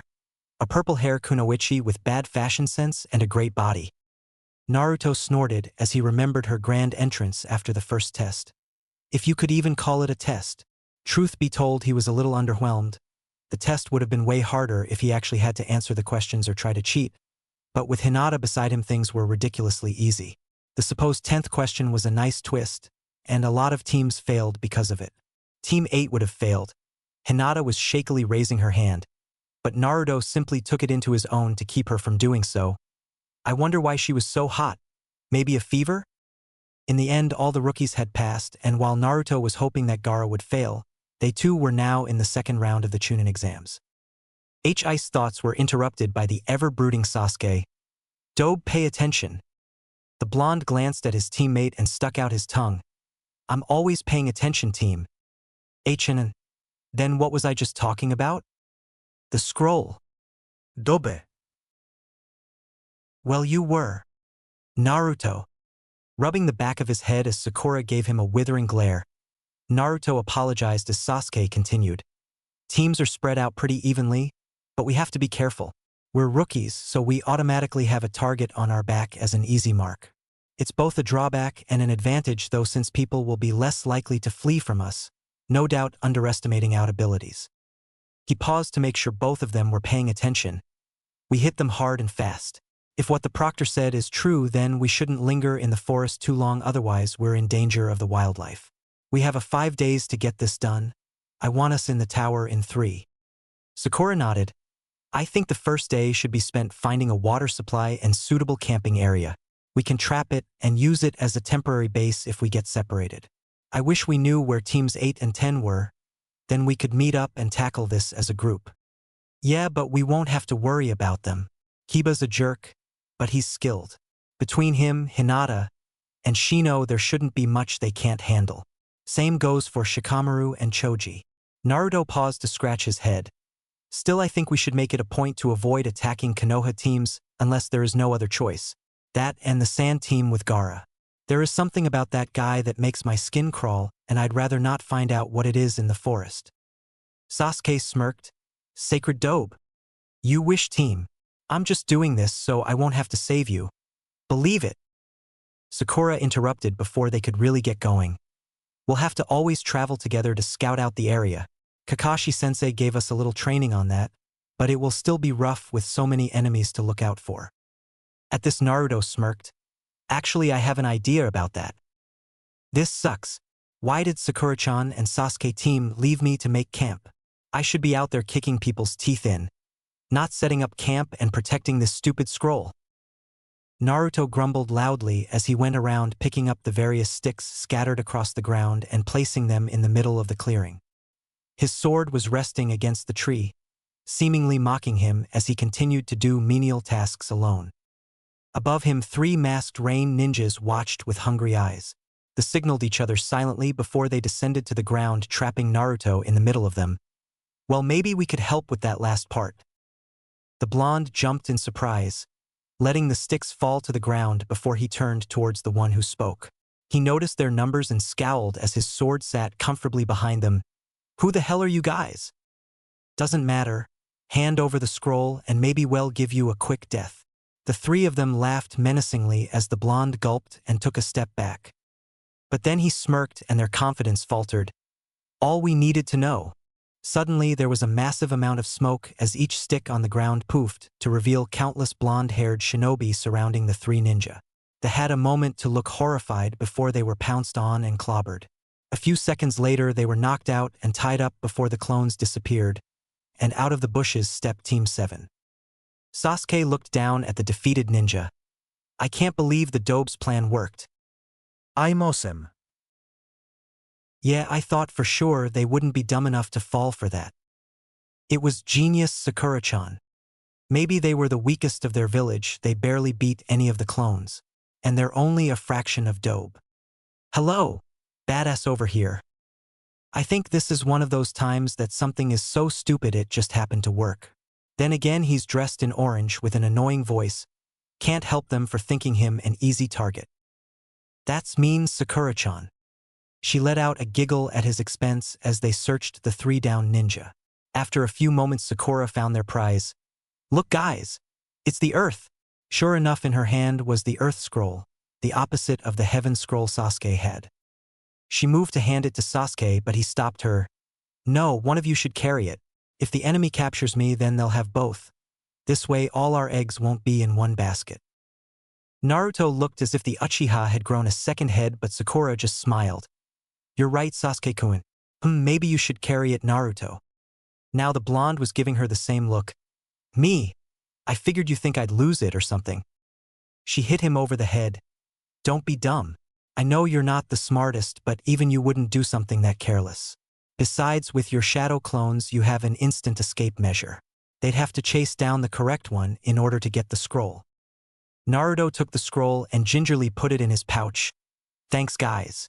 They shared a small moment of triumph before heading off in the direction of the tower. After an hour of travel, the sun had dipped below the skyline and Team 7 still had not reached the tower. They weren't traveling at their fastest pace, not wanting to wear themselves out just in case of an enemy attack. Naruto had also sent 6 clone, 4 of them disguised as his teammates in 2 different directions, hopefully to keep enemies from noticing them. Things were going well, and then an intense gust of wind blew through the forest seemingly out of nowhere. Sasuke and Sakura were able to anchor themselves to their respective branches using their chakra. Naruto, however, was mid-jump and so was swept away with a wordless scream. When the wind died down, Sakura turned to look for the blonde, but he was nowhere in sight. Naruto, Sasuke, we have dash. Eyes front Sakura. His tone left no room for argument, and when the pink-haired ninja turned back, she could understand why. Standing on a tree in front of them was a single grass ninja. She looked to be in her mid-20s with long black hair. She might not have thought much of her. A genin her age must not be anything special. But the amount of killing intent directed their way was enough to make her shake in fear. She didn't realize when the kunai got into her hand, but she would have to thank Kakashi later. The woman in front of them smiled. I thought this would be enough to freeze you too stiff. That's good. This will be more fun if you're capable of fighting back. She spoke to them with a hungry look in her eye, and it didn't take Sakura long to realize that it wasn't her that she was talking to. Apparently Sasuke caught that too. Who are you? What do you want? Her smile widened. Why to test the power of those wonderful eyes, Sasuke? In an instant, she was all over them. Sasuke struggled to block the incoming blows, let alone evade them. Each hit felt like solid steel smashing into his guard, threatening to break through. The Presu only let up when Sakura entered the fray in a dance of taijutsu to aid him. It was a futile effort. Their opponent was much too fast to be overwhelmed and too strong to bully back. He split his attention evenly before knocking Sakura away with a nasty kick to the midsection, and then he focused solely on the Uchiha, a swift combination knocking his stomach into his lungs and smashing him into the tree trunk with a loud thud. Sasuke struggled to breath as he climbed to his feet, fear and rage in his chest as the woman stood laughing. Is that all you have? Most disappointing, Sasuke. I haven't even started to get warmed up yet. His taunt bought Sakura the time she needed to recover and him the time to finish his jutsu before spitting out 6 well-sized fireballs at the woman. They would need to force her to the ground so Sakura could contribute more, lest they die in the trees. Naruto panted as the snake disappeared in a plume of smoke. The small part of his sword covered in purple blood of the creature. The blonde didn't know what to make of it. One moment he was traveling with his team on the way to safety, and the next he was ripped from the air by an intense gust of wind and sent flying deeper into the forest. As he fell from the sky, a great snake caught him in his maw and swallowed him whole in one gulp. He shivered as he remembered the inside of the serpent. Pink, hot, sticky and very smelly. He nearly emptied his stomach when he saw the other 2 lumps of flesh dressed in clothing, the shining headband with the grass symbol etched into it. He was not the snake's first meal today. Luckily, Naruto had shadow clones and a massive supply of chakra. After spamming enough clones to cause the snake to vomit, he harried away at it with his sword until it vanished, much to his surprise. Someone had to summon that thing, but is it after us or not? Heap! The scream ripped apart his thoughts and echoed through the forest. Sakura! He took off like a man possessed, jumping from tree to tree until he finally arrived in a clearing to see a massive brown bear chasing a red-headed girl who screamed wildly. Naruto stopped. It wasn't Sakura but someone else. Neither had spotted him yet, and it would have been easy to simply turn away. His team needed him after all. Maybe it was that Naruto just couldn't leave a person to die alone. Maybe it was the fact that her headband was the same as those 2 dead ninja in the snake's stomach, or maybe it was that her hair reminded him of Ortega's. Either way, Naruto jumped into action, 6 clones appearing on either side as they charged the bear and pelted it with kunai, screaming and jeering to gain its attention. Once the bear was gone, chasing the 4 clones still alive, Naruto made his way to the girl who had collapsed in a heap. She looked up to him with red eyes, and for a moment he swore she had the Sharingan. You're safe now, though maybe not for long. It'll be pretty pissed when the clones are gone. She continued to pant before slowly getting to her feet and adjusting her glasses. Thank you for saving me. I don't know where Koji and Jimeneshi are, but you'd better get out of here before they arrive. This was supposed to be a trap. Naruto frowned. Appreciate that.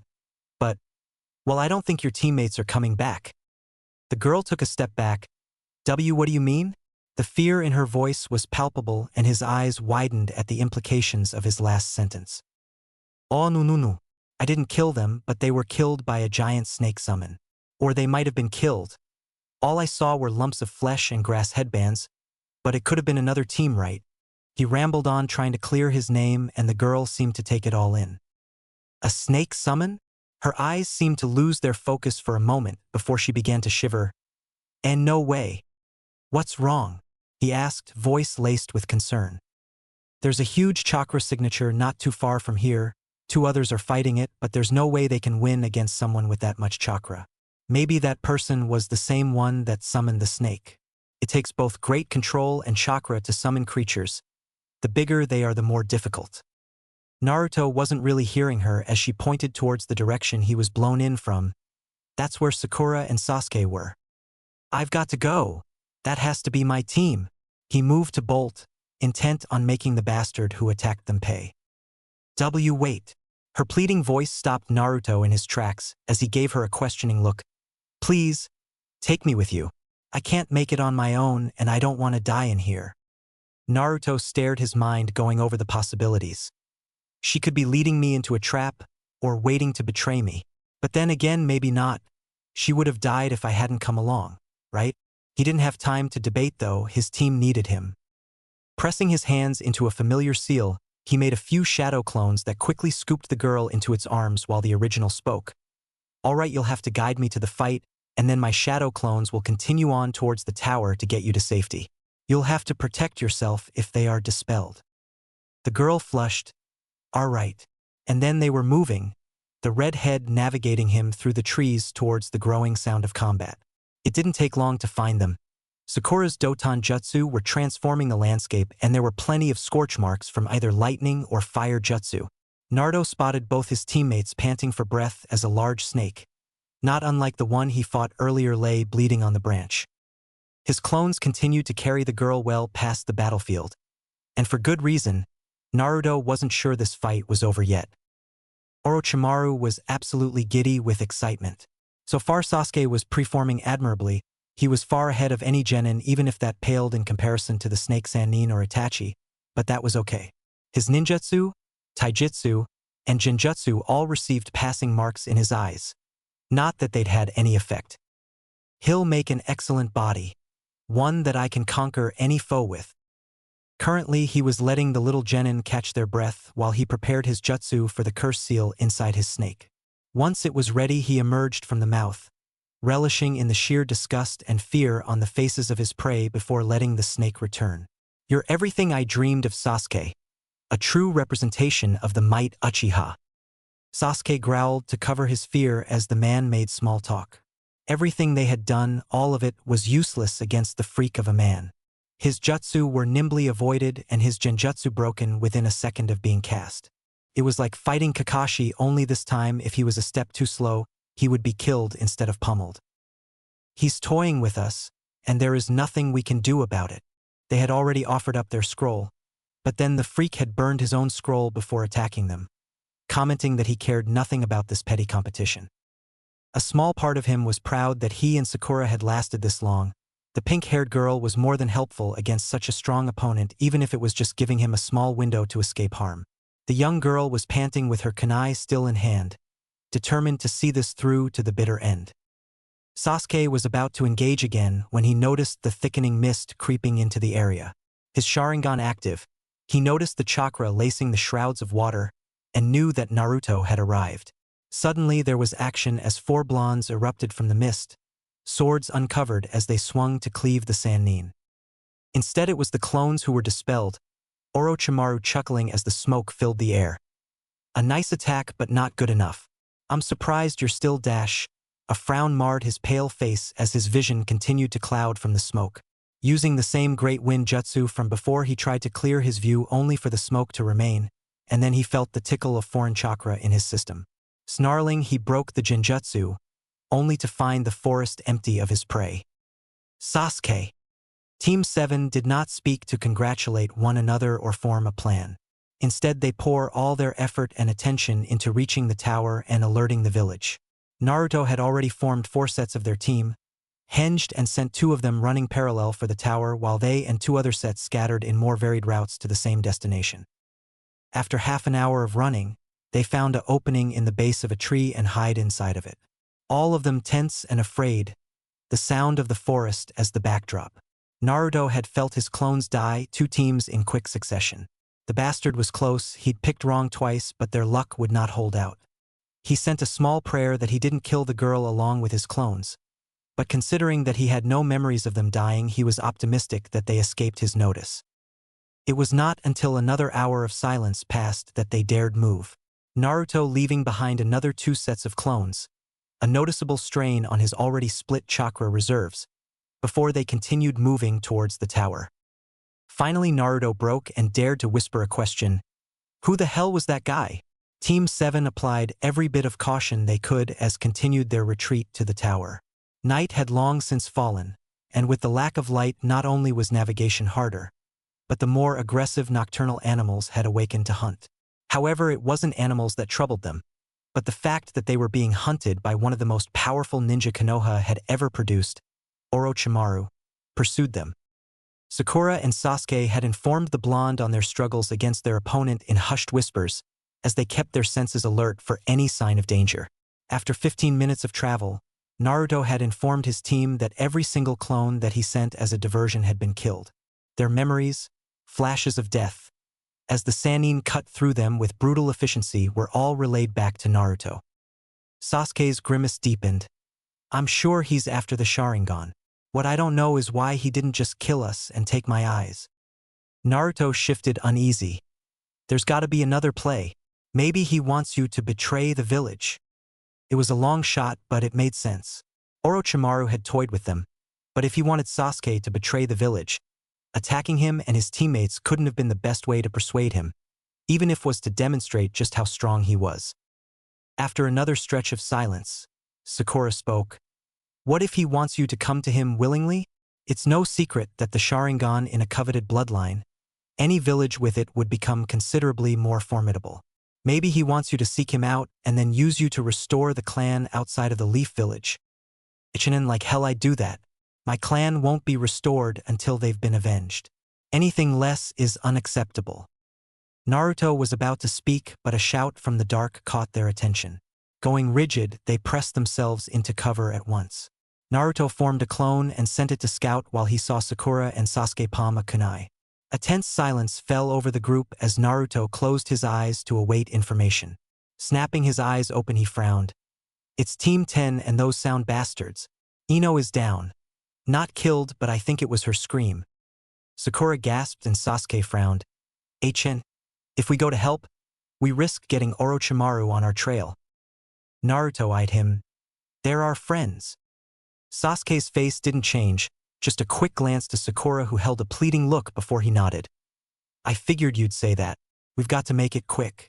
Sakura, you stay back. Keep lookout and provide cover. The Dobe and I will pull them from the fire. Naruto, get another clone OT henge as Sakura. We'll attack as soon as we see an opening.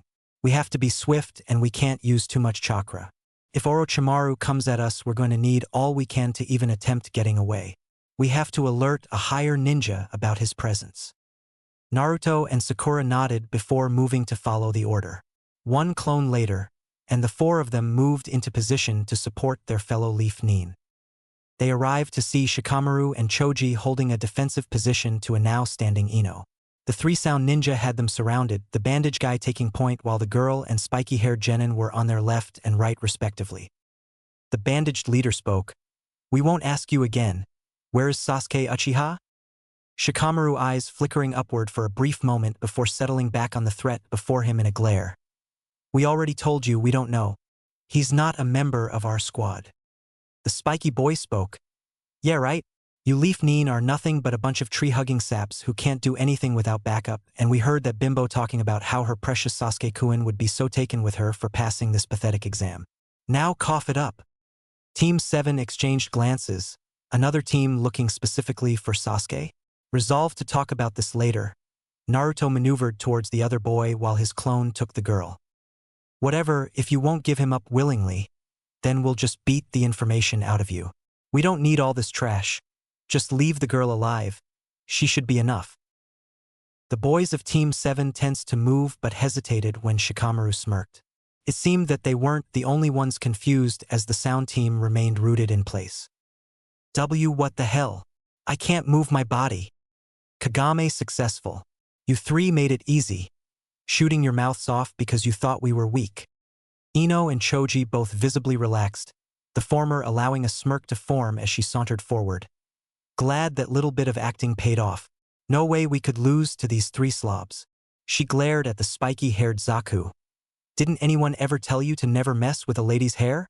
That stupid attack got dirt in it. Shikamaru shook his head, causing the three ninja to mirror him. Come on. Let's get them bound and searched so we can leave this damn forest. Choji moved forward, removing ninja wire from his pouch, while Shikamaru forced them to their knees and put their hands behind their backs to have them tied. Before Choji could finish tying the first, Sasuke, Naruto and the clone dropped to the ground and made their way towards their fellow Leaf Ninja. Naruto gave them a sly grin. Heh, here I was thinking that you guys needed some help, but you guys totally played them. Nice going, Shikamaru. Shikamaru returned a grin of his own. Thanks, this whole exam is a drag. For a moment I thought we'd have to leverage these guys as a distraction to get another team off our backs. You mind helping us get them tied down? I don't want to have to spend too much chakra holding this jutsu. Naruto and Sakura retrieved the wire from Choji and made sure that the other two ninja were tied down. Once secured, Shikamaru released the jutsu, his shadow returning to its original form, leaving the three-sound Nin back in control of their bodies. Sasuke walked over to the boy with spiky hair, maneuvering him against a tree so that he could look him in the eye easier. You three are looking for me. Why? Zaku struggled fruitlessly against his bonds. Screw you, Leaf. Why not untie me and I'll show you exactly what we do to you? Sasuke frowned before removing a kunai and smashed the ring end into his head, knocking the loudmouth out. We don't have time for this. We have to alert someone, the proctors. There is an intruder in the village.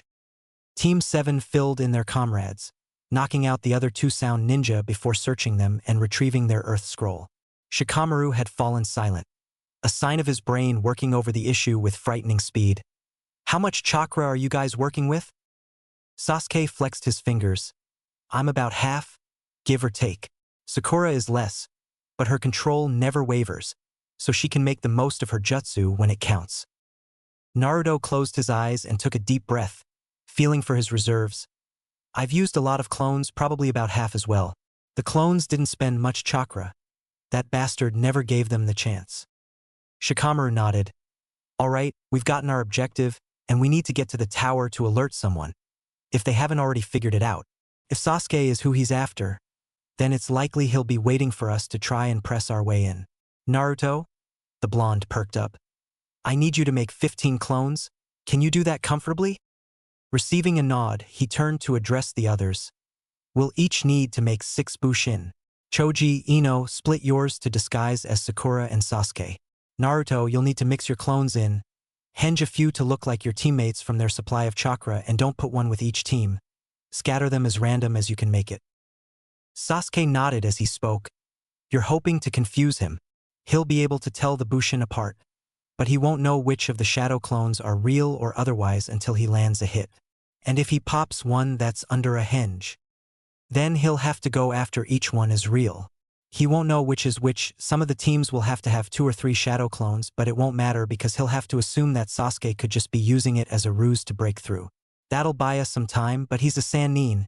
It won't last as long as I'd like. What's worse is that he still knows our destination and we have to go while he's hunting down all these fake Team 7s. Ino frowned. Why can't we just wait until he's engaged a few teams? If he finds us, he won't play around again. He'll put us down and take Sasuke-kun's eyes. I know, but all we can do is make it a gamble for him. With more chances for him to choose wrong, we have a higher probability of reaching the tower, but the more teams he removes, the lower our chances, and it won't take him long. It's important to remember that we can't use jutsu if we spot him, even if it seems like his guard is down or he's distracted. Naruto nodded. If he sees someone using a jutsu, then he won't bother with the rest. He'll hone in on us. Shikamaru sighed. This is our best shot. Well, one that doesn't involve us abandoning Sasuke or Team 7. Sakura moaned. Even still, I don't like those odds. Naruto perked up and turned to Shikamaru. How are you guys at stealth? Ino scoffed. Probably better than yours. But what will that matter? I doubt it's anything that a Sanin hasn't seen before. Naruto smirked. True, but I think it won't matter. If the clones and I use the hidden mist jutsu, then have a bunch of the teams have tells while a few more use stealth, then it'll make it even harder to pinpoint which is the real one. Now it was Shikamaru who smirked. Always full of surprises, aren't you? Alright, that'll add a layer of complexity and will work to our advantage with stealth. If it all works out, we'll get through this mess without incident. If he does guess right, then focus on getting the hell out. But whatever you do, don't scatter alone. Orochimaru hissed in frustration as he killed yet another shadow clone. He had been expecting them to try and sneak past him after he hunted the last batch of clones, but even he had not been prepared for their tenacity. That Kyuubi brat and his damn jutsu are grating on my nerves. Even with his ability to blow the mist away, the shadow clones just provided more, having more than enough moisture in the humid forest surroundings. There didn't appear to be a pattern to their formations. Some he found sneaking through the mist, others rushing with reckless abandon and due to the sheer amount of chakra in the air blocking his senses. He was forced to waste time confirming that the Bushin weren't in fact his prey slinking around. Yet another team fell and his irritation soared. He would not be denied. He would have the Uchiha, and no amount of brats was going to prevent his ambition. Teams 7 and 10 crept through the forest with extreme caution. Sasuke took point. His Sharingan, while not able to pierce through things like the Byakugan, would still give them more of a warning with its enhanced eyesight than anything else at their disposal. Behind him was Shikamaru, and Ino hinged to look like his teammates. Sakura, Choji, and Naruto brought up the rear as another Team 7, with Naruto hinged to look like Sasuke with his Sharingan. They had a bit of space between them. Naruto, more comfortable maneuvering in his jutsu, took the point. So far and no issues, the tower loomed in the distance, seeming to grow taller as they closed in, but they weren't out of the woods yet. Naruto grimaced as another clone met its end. Of the 15 he made, only 3 remained. Orochimaru was cutting through them with increasing aggression. He's nearly through. Can't be that many teams left. He didn't want to risk speaking, but he knew that he'd need to do something, otherwise their discovery would be inevitable. There has to be another way to buy time. The blonde racked his brain, and after another clone fell, he made his decision. Silently, he made 6 clones, much to the surprise of Choji and Sakura. Naruto, Sakura began, but a hand on her shoulder from Choji stopped her.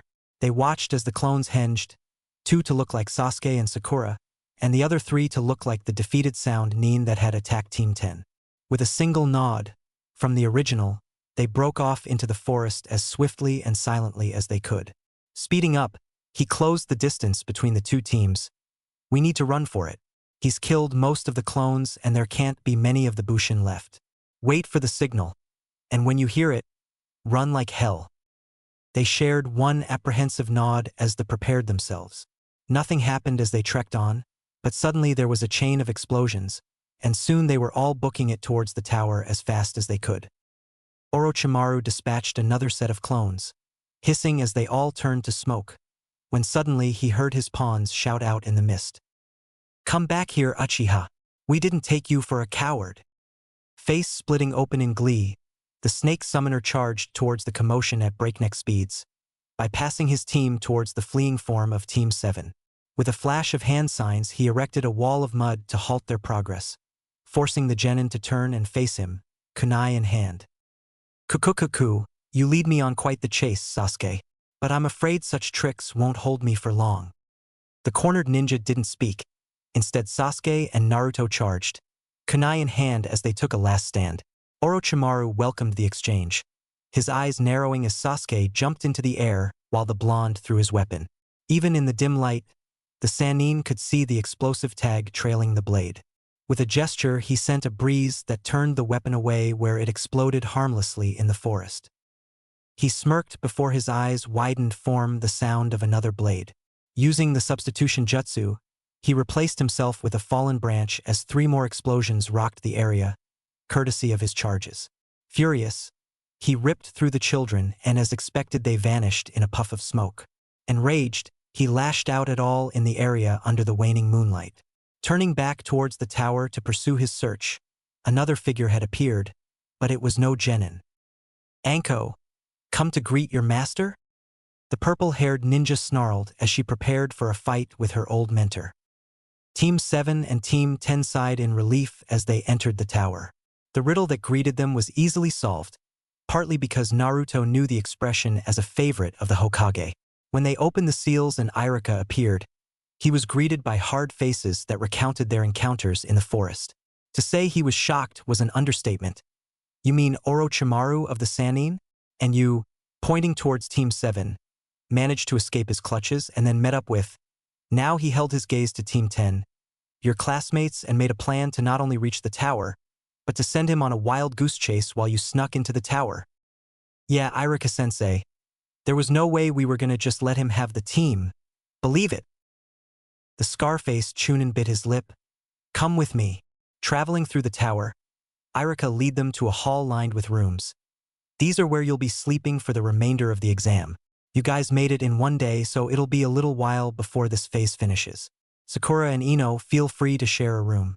You boys will have to separate yourselves, they only sleep 3. Follow the signs for showers, and there is a small cafeteria around to keep you fed. You'll have to deal with your rations for now since they're closed. Choji pouted at the news while everyone else seemed happy to not have to spend the night sleeping in a forest filled with predators. Irika continued, You all did well to both pass the exam and escape one of the deadliest missing ninja to ever come from our village. I have to go report this. No starting trouble with the other ninja who arrive. I'll come check on you again after I make my report. Irika departed and the genin began to relax as they made their way towards the rooms. A door opened to reveal a sleepy-looking redhead with glasses, who peeked out of her room and glanced at the genin. Her eyes widened when they landed on Naruto. It's you! Naruto grinned as he watched the girl, clad in white and brown pajamas that actually turned out to be little bears when she got closer. All right, you made it! He was so caught up with the ordeal with Orochimaru that he completely ignored the memories of the clones delivering her to the tower. He couldn't help but lament that he was unable to transfer memories to his clones like they could to him. If he could, then they could have warned someone a lot earlier. The girl smiled. Yes, thanks to you. I would have been dead had you not come along, and your clones actually helped get past some of the other genin, so we didn't even have to fight. Naruto returned her grin. Hee all in a day's work? Believe it. Ino raised a brow. Wait, Naruto saved someone by himself in that horrible forest? Forehead, what the hell is going on? A few months ago, he was just an annoying deadlast. Sakura frowned. Ino pig, only we can call Naruto Baka deadlast, she screeched. Besides, we've all gotten a lot stronger since the academy. Ino snorted. Yeah, right, I'm sure it was just a fluke. I'll bet it was probably all Sasuke-kun while he just hogged the glory. Naruto was livid. Hey, Naruto, Uzumaki is pure awesomeness. Believe it, I helped her while I was trying to get back to Sasuke team and Sakura-chan. So take that, you blonde bimbo. Blonde bimbo? You idiot, you're blonde and forgetful. You're the blonde bimbo. Choji played peacekeeper and lifted Ino by the waist and restrained her from throttling Naruto, who was hiding behind Sakura at his fellow blonde's aggression. Come on, Ino, you don't want to get in trouble. Besides, Naruto and his jutsu are one of the reasons we were able to make it here at all, right, Shikamaru? The black-haired teen muttered something about troublesome. He's right, Ino. Naruto isn't as dim as he appears. Then he smirked. Although he is a bit of a bimbo. Hey! Sasuke cracked a grin. Bimbo, I like the sound of that for you, Dobe. Naruto narrowed his eyes, before a grin appeared on his face. Says you team. Weren't you just telling me how you prefer blondes? Sasuke's eyes widened as a high-pitched screech cut through the air. Instantly Ino was wrapped around Sasuke, his arm held deep in her clutches while Choji marveled at how Ino managed to slip out of his grasp without him even noticing. I knew you had an eye for only the most beautiful girls such as myself, Sasuke-kun. Sakura growled before hitting Naruto on the head before stalking over towards Sasuke. Grasping his free arm, she proceeded to try and wrest him away from her former best friend. Get off him, Ino pig! Everyone knows Sasuke prefers slimer girls. Naruto, Choji, and Shikamaru couldn't help but laugh at the brooding teen's predicament. It was almost enough to put their near-death experience out of their minds completely. A tap on the shoulder brought Naruto's attention back to the redhead, who had gone quiet some time ago. See, can I talk to you? Alone? Naruto nodded his head, catching his teammates' eyes who nodded before going back to their antics, before he and Karin disappeared into one of the rooms. It was pretty Spartan, just a few beds and a small basket for trash alongside a mirror. The girl stood with her back to him as he closed the door, engulfing the room in silence. Finally turning towards him, the redhead held a neutral expression. I can't thank you enough for saving me, but there's something I'd like to know. It was no problem, but what's up? What do you need to ask me? Taking a breath, she began. You said your name was Naruto Uzumaki, is that right? At his nod, she continued. Why, you mean you're of the Uzumaki clan? From the land of whirlpools? Yeah. I've never been, it was destroyed way before I was born. Uzumaki was my mother's name. She stared at him in silence for a spell. Is your mother still around? Naruto shook his head. I'm an orphan. Old man Hokage told me when I was a kid that my parents had perished during the Kyuubi attack the night I was born. I've never known them. I see. Why? Why are you asking about the Uzumaki clan? I never did give you my name, but what I'm about to tell you can't leave this room. I am not supposed to tell. But you saved my life and… She trailed off, clearly uncomfortable. But after a moment she continued, my name is Karin Uzumaki. Uzumaki, he uttered shocked.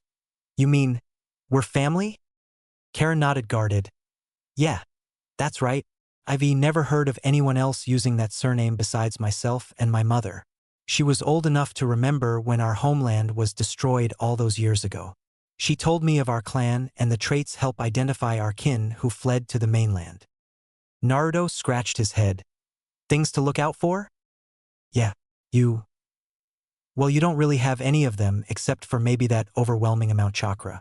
That's why I wanted to know if your family was still around, to help confirm it. I don't mean to be rude, but even with your last name, you don't really know if it's true. The Leaf Village could have just used Uzumaki to pay tribute to their fallen comrades. Hey, I'm definitely an Uzumaki. Believe it, the old man wouldn't lie about that. And I even met a cousin recently that was able to confirm it. That caught Karin's attention. A cousin? Yeah, he's here from the village hidden in the mist. He's got hair like yours and a scroll that he used to prove that I've got Uzumaki blood in my veins. And he's in the village? He's here. Again Naruto nodded. Yeah, but I don't think he'll be able to teach you much. Kusagakyur is your village, so he probably dash. Kusagakyur is not my village. Taken back, Naruto stared at Karin whose face had shifted to one of bitter resentment. My mother and I sought refuge there after wandering for years. It was fine at first, but when they realized that we were Uzumaki, things changed. We have an ability, our chakra heals others naturally. When they found out, they forced my mother to work as a medic and used her ability to heal their wounded. It went that way for years, until one day she died from chakra exhaustion. Karin sat on a bed, her voice laced with venom. They killed her, and instead of showing remorse they forced me to take her place, even going as far to place me on this team to make a good showing at the exams. A brilliant plan that got both of my teammates killed. Naruto shifted where he stood. Her story brought up memories of Zabuza and Haku. Another ninja used like a tool and discarded when they weren't of any use. Walking over, Naruto placed a hand on her shoulder, feeling her flinch at the contact. I'm sorry, Karin. No one should be treated like that, no matter what their ability or where they are from. I might not look like it, but I am an Uzumaki, and that makes you family. I've never had family before. I grew up alone, and even though I had the old man and Irika-sensei, it never felt the same as everyone else. But now I found that I have two relatives, both from different villages, and I couldn't be happier. Family takes care of one another, and I'm positive that Ortega can help you. And if he can't, then I'll just have to find a way to help you myself. Believe it. Karin gave him a watery smile as she hugged him. Thank you, Naruto. It means a lot. You're right, you might not have the hair, but I'll be glad to call you family, cousin. Naruto grinned. You're welcome, cousin. I'm gonna go find Irika-sensei. He'll be able to get a message to Kakashi-sensei, our team Jounin or Old Man Hokage. I won't tell him everything, but Kakashi-sensei should be able to tell Ortega that I found family in the forest. He'll know what it means and come for sure. Giving one last hug, Naruto returned to the hall to find that Irika had returned. There you are, Naruto. I was just informing your team about the next part of the exam. All right. What butts do we have to kick next to get our promotion? Irika laughed. Well, none for now. There's still 4 more days until the second phase ends. You're allowed to wander the tower and some of the grounds outside, but you won't be able to return to the forest or leave into the village. In 4 days there will be more instruction, but for now I recommend relaxing. There are medics on site that can give you some first aid, but for the sake of the test they won't be allowed to treat you for everything, and if they need to admit you it can result in your removal from the Chunin exams. The 6th genin nodded. All right then. I suggest you all get some sleep. It's pretty late and I'll need to return for any other teams that come through. As the genin broke off, Naruto went to stop his former teacher. Irika-sensei, is Kakashi or the old man around? Irika shook his head. No, I'll bet they're both enjoying a peaceful night. Why, what do you need? Could you deliver a message to either of them? It's pretty important. Naruto, they're not going to be able to give you any advice while the exam is in place, and contact with them is strictly prohibited for all participants. I understand, Irika-sensei, but this isn't related to the exam, and the one who needs to talk with them aren't in the exam any longer. Please, Irika-sensei, it's really important. Naruto laid it on thick with his patented puppy eyes, drawing a fond laugh from the Chunin. All right, what's the message? You rock, sensei. I need you to tell them that I found another family member, and they need to speak with Ortega. Irika's brow raised. Another family member? Naruto, what does that mean? What's going on? Sorry, sensei. I made a promise, and Naruto Uzumaki never breaks his promises. Believe it. If you tell them, they can explain. But for now, I just need to get them this message. I'll get it done. Likely Kakashi, as Hokage-sama, is very busy. The next few days were full of boredom for Naruto. However, he was ecstatic when Team 8 arrived at noon of the next day, and the next to arrive was Team Guy, who held the quirky Rock Lee, who instantly challenged Sasuke to a fight as to defeat the strongest rookie, much to his chagrin. The Leaf Shinobi weren't the only ones to arrive. A team from Suna made it, the redhead who glared murderously at him alongside a boy wearing makeup. He insisted it was battle paint, and a girl with a larger-than-average fan strapped to her back. Then came the team from Kirigakure, Oretega's team. Rosen had smirked and commented that he was glad that the pathetic thief had managed to pass so that he could have a shot at defeating him and revealing him for what he was. Never one to back down from a challenge, Naruto told him any time and any place. Naruto didn't have an opportunity to speak with Karin again. One day she was there, and the next she was being escorted out by one of the proctors. Irika informed him that he had delivered the message to Kakashi. However, what became of it, he did not know. The blonde hoped his cousins had found one another, and that Ortega had a solution to Karin's situation. Finally, the last day came, and 7 teams managed to survive and pass the exam. The Rookie 9, Team Guy, Team Kabuto, Team Ortega, and the Suna team. All were assembled in a vast room before the Hokage. There, Jounin-sensei observed from the balcony, as the Chunin exam proctors waited alongside their Kage. Congratulations to all of you. You have passed the survival test and recovered the scrolls from opposing teams.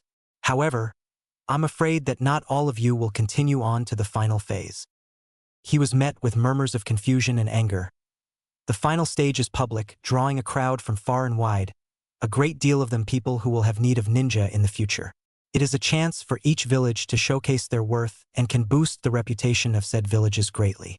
There are 21 of you now. By the end, there will only be 10. We will decide this with a preliminary round. Asterisk cough cough asterisk Hokage-sama. As their proctor, may I take over explaining the preliminaries? You may, Hayate. Hayate was a sickly-looking man with a black bandana covering his head behind the leaf headband. As Hokage-sama was saying, there will be a preliminary round leading to the last phase. From this point on, you will be selected randomly to engage in one-on-one combat. We will continue on until only 10 contestants remain. It will start today. However, before we begin, are there any that wish to retire? Your team will not be penalized. This is an individual choice. A single hand, Kabuto's, rose among the crowd. My team and I just arrived, and I've used a lot of chakra just staying alive. He gave a sheepish smile to the proctor who came to collect him. He was taken through the doors, and then he was gone. Hayate continued. If there's no one else, good. Then we'll announce our first match. Suddenly there was a beeping noise, drawing the attention of the room to a massive screen along the wall. Random names flashed along the screen, until settling on 2 names. Sasuke Uchiha versus Yoryo Akato. Naruto turned to see his teammate with his usual smirk. Good. I was sick of waiting. Sasuke, Yoryo, remain here. Everyone else, please move to the balcony. Following the instructions, Naruto and Sakura took the stairs along with all the other genin who broke off towards their respective sensei. Kakashi greeted them with a smile. Sakura, Naruto, glad to see that you aren't any worse for wear. Imagine my surprise when I found out that you finished the second phase on just the first day, only to then be told that you escaped from one of the most powerful ninjas of his generation. Are you both well? Naruto grinned. Of course, sensei. Team 7 is too awesome to be held down by some snake bastard. Ow, he rubbed the back of his head where his pink-haired teammate had struck him. Naruto baka, we barely made it out of there. Turning towards her teacher, she gave a bow. It was really rough. We had to hide and cover our tracks, running for our lives while avoiding everyone who wanted our scroll. Kakashi shifted. I can imagine.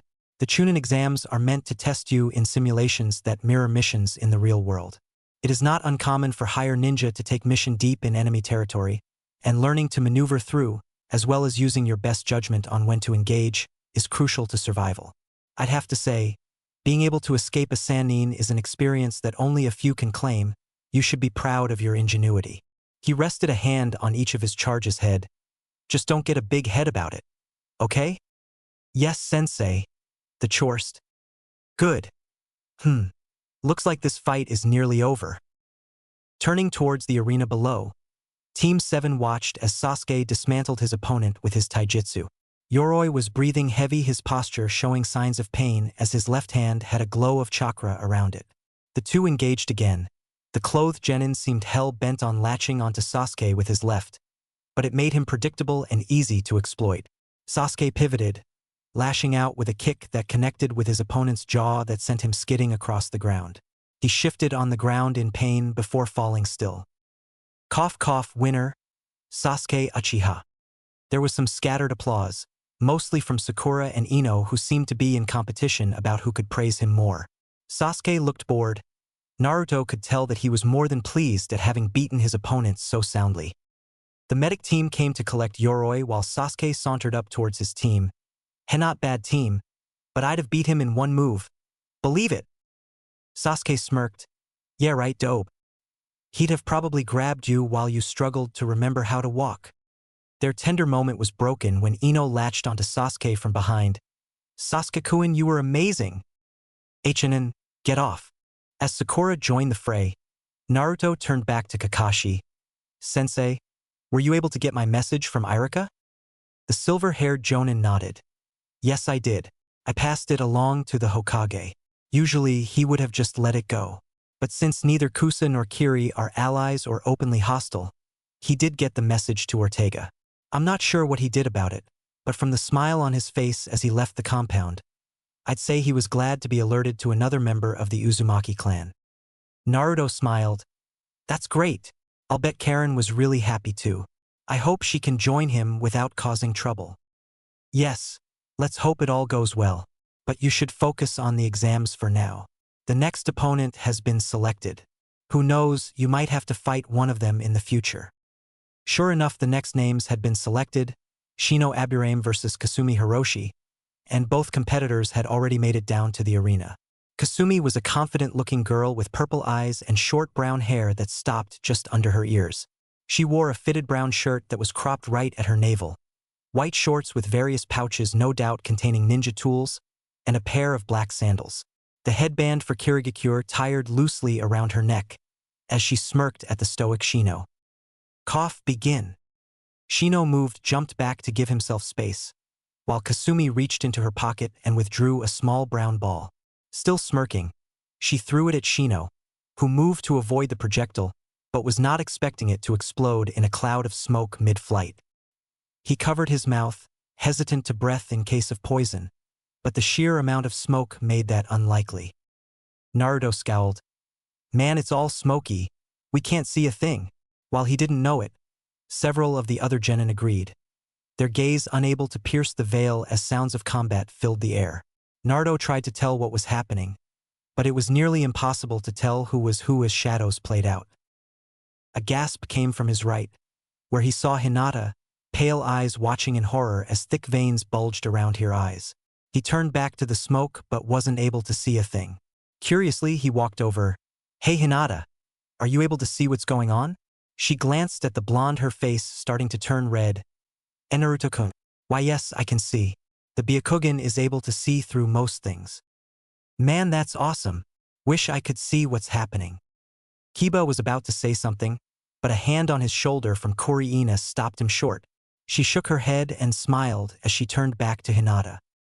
Hinata smiled, pressing her two index fingers together. Would you like me to explain what's happening? Naruto brightened. For real? Alright, I'll totally pay you back somehow. Believe it. Hinata's face grew redder. They're fighting in the smoke. But I think Shino is struggling. He's keeping up, but that girl seems to have more practice with fighting blind. She also keeps marking something on the ground. I can't tell what it is, but every time she engages Shino, she backs off and does it in a different place. Naruto frowned. He didn't see how marking something on the ground could do anything. Maybe that's how she's keeping track of the room? The smoke lessened as the two ninja continued to clash. Shino seemed to faring better with the increased visibility. Slipping a punch, he landed a kick to the girl's abdomen, sending her skidding back as she clutched her stomach. Ow! Don't you Leaf ever learn not to strike a lady? Shino shifted. Yes, but in a fight there are no ladies or men, just opponents that need to be dispatched. The girl stood and gave him a smile. Mysterious, tall, and not afraid to get rough. She winked seductively. My kind of man. Hope you won't take losing too hard, cutie. Maybe I'll make it up to you by paying for our first date. Shino shifted his arms, placing them forward. I'm afraid it will be me who has to make it up to you. Why? Because this match is mine to win. From his sleeves came a swarm of flying insects that shot out towards his opponent, who grimaced and began to move to avoid them. Shino wasn't idle. He moved to cut her off, allowing the bugs to herd her towards a place of his choosing as the once again engaged her in taijutsu. Kasumi was fast, avoiding the strikes while also moving to avoid the cloud of insects that pursued her. After a few exchanges, she lashed out a knee that doubled Shino over, allowed her to use him as leverage to vault over him and away from his bugs. She landed with a smirk. Sorry, sweet cakes, but this is mine. Kai. With the release of her chakra, there was a faint glow from the floor as black writing began to spread around the arena, all of which seemed to pull towards a now motionless Shino. Retrieving a kunai from her pouch, she ran and slid under the incoming insects, closing in on Shino, who stood rooted in place. She placed the blade to his neck and turned towards the proctor. I don't want to have to slice him, but if he can't surrender, the seals prevent him from moving at all. You gonna call it? She took a slice on his arm, drawing blood while Shino failed to react. Or am I really going to have to end him? Heiei glanced at Shino, who had yet to move, before raising his hand. Winner Kasumi Hiroshi. Kasumi did a backflip to avoid the bugs still pursuing her, before she rose and made another hand sign. The writing receded, and Shino stumbled with the newfound freedom. He raised a hand into the air and allowed his bugs to return. I have lost, you fought well. Kasumi blew him a kiss. Of course, I'm no slouch, even for a handsome hunk. Shino said nothing as he moved to return to his team, while Kasumi did the same on the opposite stairwell. Naruto was confused. What kind of jutsu was that? All she did was chakra release, and suddenly he couldn't move an inch. Karina spoke up. That was Fuinjutsu. It isn't normally used in direct combat, since it required the seals to be drawn up and placed depending on the range of the effect, but she was able to do it while blind and fighting with Shino. She must be very skilled to use them in such a way. Shino had arrived and gave a bow. Forgive me, sensei. Why? Because I was unable to proceed to the final round of the exams. Kiba threw an arm around his shoulder. I don't sweat it, buddy. There are worse ways to lose than to a babe like that. Ahem. I mean than a capable kunoichi who trained incredibly hard and is not sexually attractive in any way. Yeah, that's what I meant. Naruto laughed at the glare Kiba got from his sensei, while Hinata reached into her bag and removed a small container. Shino-kun, here. This salve should help with your cut. Shino accepted it with a bow. Thank you, Hinata. You are most generous. Naruto grinned. Aw, Hinata-chan is so thoughtful. I wish the other girls would take notes instead of being all crazy over Sasuke team. Hinata ducked her head as it seemed to have brightened to the shade of a ripe tomato, much to the delight of her sensei, who couldn't suppress a small laugh. You're quite the character, Naruto. It's too bad she won't be able to cheer for you during your match. Naruto was brought up short as he turned his attention to the board, which read Naruto Uzumaki versus Kiba Inuzuka. The names were clear on the board. Naruto Uzumaki versus Kiba Inuzuka. Naruto and Kiba shared a smirk, one full of challenge and the other full of confidence. Guess I'm lucky after all. I get to take down the class clown. Naruto's grin tightened. Too bad your luck just changed. Dog breath. I'll show you just how much has changed since goofing off in the academy. Believe it. The two locked eyes for a moment longer, before proceeding down to the arena floor. Once they reached the bottom steps, Kiba was about to continue but was stopped when Naruto placed a hand on his shoulder. Turning, the Inuzuka saw the blonde extend his fist with a genuine smile. Let's show them the power of Irika's troublesome bunch. Kiba didn't even try to fight down his own smile. Glad you won't have any hard feelings when you lose. He extended his own fist to bump into Naruto's. Don't worry. I'll try to make it quick. Shouldn't be too painful. Fleabag. Bimbo. The two took their positions, Naruto holding the hilt of the severed Kubikirabocho, while Kiba took the Inuzuka stance. Third fight, Naruto Uzumaki versus Kiba Inuzuka cough cough. Begin. True to his word, Kiba didn't waste a second to go on the offensive. With a chakra-fueled dash, he launched himself at Naruto and buried an elbow into the blonde ninja's gut, knocking him back several feet. Naruto was glad that he'd learned proper chakra control from the tree-walking exercise, as it was literally the only thing that allowed him to keep his feet under him as he continued to skid across the floor. Damn, that one hurt. Let's see how he likes this.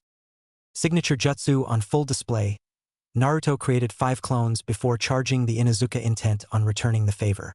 Kiba proved to be a capable fighter, avoiding being surrounded while using his family's style to lash out unpredictably with his limbs. The clones weren't slouches either. They evaded and parried as much as they could, using their swords to make space and avoid enough contact to be dispelled. They continued to press for an opening, slicing and cutting at the dog-like ninja until finally Kiba was forced off balance to avoid a slash, receiving a kick to his face courtesy of standing monkey style. Resisting the urge to gloat, the clones moved to capitalize, grabbing hold of Kiba from behind as another pointed the edge of his sword towards the Inuzuka's face. Hey, give up, dog breath. Otherwise I'll have to neuter you.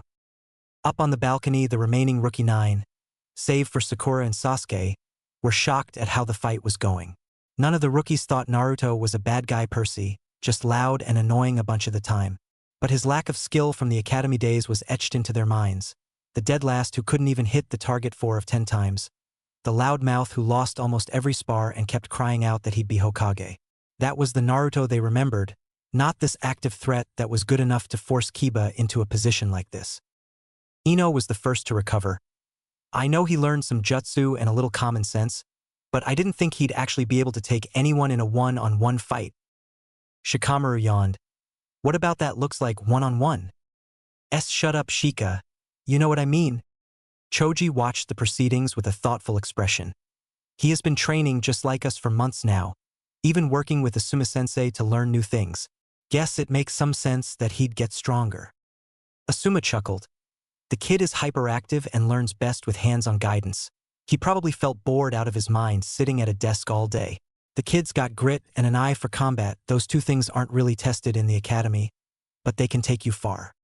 Not much further away, Hinata stood watching, trying to hide a smile as the match unfolded. Naruto had always been a source of inspiration for her, ever since that fateful day that she followed him after school one day. He'd gotten last place again in the marksmanship test, missing all but one shuriken that barely caught the edge of the target. He was teased about it horribly. Even some of the teachers laughed at his performance openly. She knew what it was like to be considered a failure, and had it been her, she was sure that she would have gone home to sulk or quit. But Naruto did neither.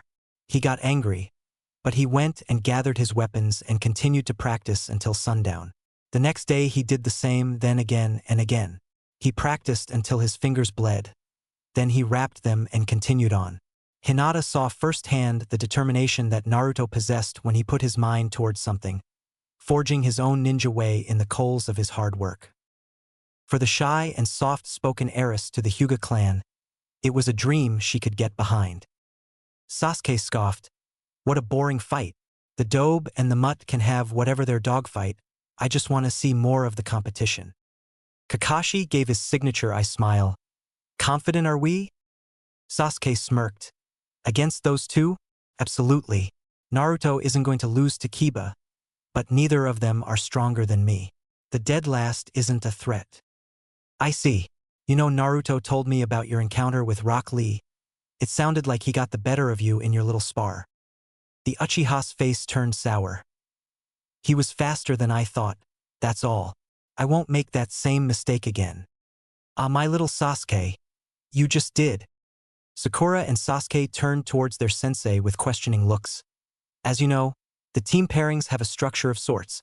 Usually, the dead last is paired with the rookie of the year in the hopes that the gap between them will close with training. Naruto was the dead last, and you Sasuke were rookie of the year, as you well know. Sasuke frowned. What does that have to do with me making a mistake? I just so happen to know that Team Guy has the same structure as us. Are you aware who last year's rookie of the year is? HNN, Neji Hyuga. Sakura's eyes widened. Oh yeah, I remember hearing about him in school. But, Kakashi-sensei, does that mean… Yup, Rock Lee was last year's dead last. Kakashi turned towards Sasuke with a neutral expression. Remember, titles like dead last and genius are often given with good reason, but they don't mean much except on paper. In a fight, even the dead last can beat a genius. Sasuke frowned as he pondered his teacher's words, turning his attention back to the match. Sakura turned to watch the fight with a small smile. Well, looks like we don't have anything to worry about for Naruto. Kakashi hummed. Well, let's not get too far ahead of ourselves. The Inuzuka clan is quite formidable. Something tells me this isn't over just yet. Down below, Kiba growled as he struggled to free himself before letting out a sharp bark. From beneath his hood shot out the pale blur of Akamaru, who took advantage of his surprise attack and bit the Naruto who was holding the sword hard on the arm. The clone had just enough time to yelp before he vanished in a puff of smoke. Smirking, Kiba felt his capture slack just a bit, allowing him to do a reverse headbutt and knock him away before it vanished like the other. And Inuzuka never fights alone. We have our partner to watch our back. Looks like you forgot about Akamaru. That mistake is going to cost you the match. Utilizing their speed, Akamaru and Kiba retreated towards the wall to prepare their counterattack. Kiba took a pill from his pouch and fed it to Akamaru, who immediately began to shake as his fur darkened and his appearance began to look more ravenous. Let's see how you like dealing with clones? Beast mimicry. Suddenly Akamaru had changed into a copy of Kiba, both of whom were hunched down on all fours and charging back into the fray. Naruto and his 3 remaining clones engaged trying to separate and capture the duo, but they quickly realized that both of their adversaries were going full throttle. Even with their sword to extended their range, the sheer speed the Inuzuka was displaying was enough to change the pace of the fight. In rapid succession, the clones were dispelled, leaving the real Naruto alone against the combined assault. Kiba and his clone, Naruto actually lost track of which was which during the fighting, paused to focus on the lone blonde. Alright, now time to finish this. One Kiba jumped onto the other's back, both grinning at Naruto with larger-than-average canines. Ultimate Beast Jutsu. Fong over Fong. The 2 ninja blurred forward as one before separating into spinning drills of pain, one from above and the other from below. Naruto just enough time to block before he was set upon by the attack. It was a horribly effective technique that seemed to hit everything at once without discretion. Naruto heard his clothes tear, soon followed by his skin. He was knocked around by the 2 ninja in a typhoon of limbs. He was fortunate enough to have the rest of his sword strapped to his back, so it prevented him from being completely defenseless. Kiba finished with one last volley before allowing the blonde to crash to the arena floor. The whole room looked over at the motionless blonde with various expressions on their face as they all wondered if he would get up. Kiba smirked. Sorry, buddy, but you're not on the same level as Akamaru and me. Proctor, go ahead and call it. This match is over.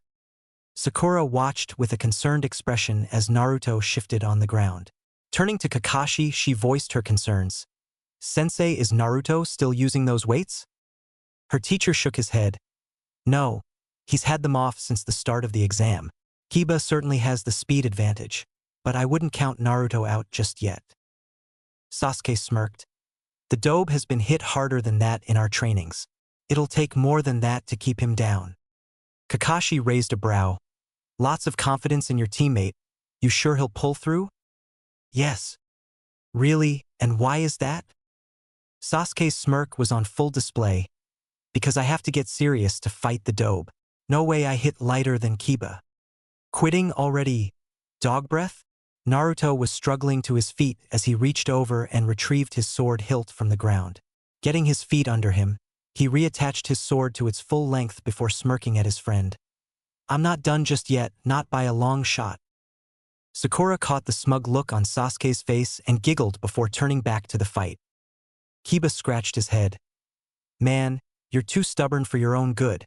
If you aren't going to stay down, then I guess we'll need to do it for you."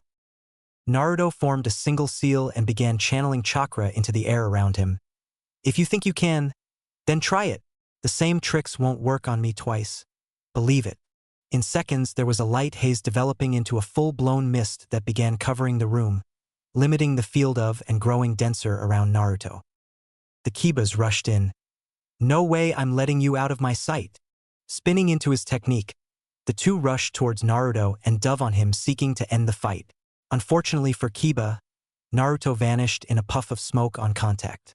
Kiba snarled and looked around. The mist had gotten even denser as the technique continued. His visibility was limited to a few feet in front of him, and Naruto was nowhere in sight. "You think you'll be able to hide from me in this? How pathetic." The mist remained in motion. Silence his only answer. Looks like he's smart enough not to answer. Still doesn't change anything. Kiba and Akamaru began to sniff the air. The mist had dampened the air, and so it was a bit harder to catch the scent. But the Inuzuka nose was not so easily fooled. "Gotcha. Sorry, Naruto. Looks like you lose." The two began to chase down the blonde, who apparently knew the jig was up. Jumping into the air, he sought to escape his pursuers. Kiba smirked as he and Akamaru followed, breaking through the mist to catch sight of himself. 3 Kibas now hung in the air, each one a look of surprise on their face. The real Kiba growled and continued the attack. "Nice try, but you won't fool my nose." A high-pitched yelp cried out from the mist from where he was convinced Naruto had landed in the mist. Landing to follow up, he was surprised to see the whining form of Akamaru on the ground instead. What the? It can't be. But if this is Akamaru, then, with a roar, he turned and delivered a haymaker to the other Kiba. Caught off guard, he was knocked to the ground, forcing the illusion to fall as the chakra was disturbed. But instead of Naruto, it was another Akamaru who whined at him instead. What? Akamaru? Suddenly Kiba felt metal on his neck, preventing him from moving in any direction lest he be cut. "Sorry, dog breath, but like I said, a lot has changed since the academy." The mist began to clear, and soon the entire room was able to see what had occurred. Naruto stood a few feet away from Kiba, gripping the hilt of the full Kubikurabocho as he rested Kiba's head through the circle in the blade, effectively taking him hostage. Kiba snarled. "You tricked me into knocking out Akamaru." Naruto grinned. "You're talking with the prank master of Konoha." Now, he shifted his sword to press it a bit more to his comrade's throat. "I think you need to surrender so we can call this." Kiba looked back at Akamaru, who still hadn't gotten to his feet. "Damn it! All right, I surrender." Hayate raised his hand. Kiba Inuzuka admits defeat. Winner Naruto Uzumaki. Naruto grinned and lifted his sword and allowed Kiba to check on his partner. "All right, one step towards Hokage. Believe it." Securing his sword, he looked to the Hokage, who was smiling at his antics. "Better keep that hat warm, old man. I'll be coming for it soon." The Hokage laughed. "We'll see, Naruto-chan. But for now you should clear the arena for our next contest." Naruto turned and headed for the stairs as he noticed killing intent coming towards him. Sure enough, he caught the eye of the red-headed sand ninja, who seemed impassive. But the killing intent told him another story. It was so potent that he nearly missed a smaller amount coming from Rosen, the Kiri ninja that he'd encountered in the village. Choosing to file that away for later, Naruto smiled as he was greeted by Team 8. Akamaru was now conscious atop Kiba's head, who still looked disappointed by his loss. Shino and Hinata greeted him. "Naruto, you did well in your bout. I am not angry at you for defeating Kiba. Why? Because you both used your skills and abilities to best one another in a close fight." Thanks, Shino." And Naruto-kun, well done." The girl didn't look at Naruto, but her blush was full force as she poked her index fingers together. Naruto grinned and gave her a hug. "Aw, thanks, Hinata." Karin stepped in to spare her student a full-on fainting spell. You did well, Naruto. That was an unexpected turn of events. She turned her attention to Kiba. You and Akamaru did well in your fight, but you got overconfident when things were going your way. Remember, Kiba, deception isn't just in the form of genjutsu. Had you kept your head and trusted your senses, you could have avoided that defeat. Kiba nodded his head. It won't happen again, sensei. I could have just had Akamaru stop the jutsu to confirm it was really him. Instead, I let myself get riled up and ended up hurting him. He shifted his eyes to Naruto. You got me this time, Naruto, but I'll make sure that the next time we come out top dog. Naruto grinned. Anytime you want to go, I'll be ready. With that, he made his way towards his team, which greeted him with a smile. Save for Sasuke, who kept his usual aloof expression. Kakashi greeted him first. Good job, Naruto. I see your time with Asuma and Shikamaru has been good for you. Yeah, I was able to think on the fight before making a move. Kiba's always been hot-headed. I figured he wouldn't think things through if I gave him a few surprises. Kakashi nodded. Good thinking, especially against an opponent who displayed superior physical abilities to your own. Maybe it would be best to continue using the weights to help with your speed. Sasuke smirked. You were too slow, Dobe. If I had fought him, he wouldn't have gotten close. Whatever team, not all of us have your cheating eyes. Hey-8 coughed, gaining everyone's attention. The next match is decided. Hinata Hyuga versus Neji Hyuga. Please make your way to the arena. Naruto saw a boy with long black hair and pale white eyes like Hinata's turn from Guy's team and make his way to the arena floor. A smirk on his face. Hinata, with pure apprehension visible, made her way down. When she had to stop herself from shaking as she stood across from Neji, who noticed his opponent's fear. You should give up now, Lady Hinata. It is your fate to lose to me. The Hyuga princess seemed to consider doing just that when a voice called out to her. You got this, Hinata. Use those awesome eyes to take him apart. Her face lit up as she locked eyes with a cheering Naruto. Her resolve hardened as she took her stance and looked back at Neji. I won't give up. Not before I try. Neji glanced at the blonde and then frowned in disgust as he stared at his cousin. Pathetic, encouraged by the dead last. Struggle all you want.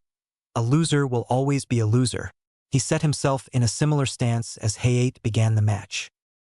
Hinata versus Neji begin.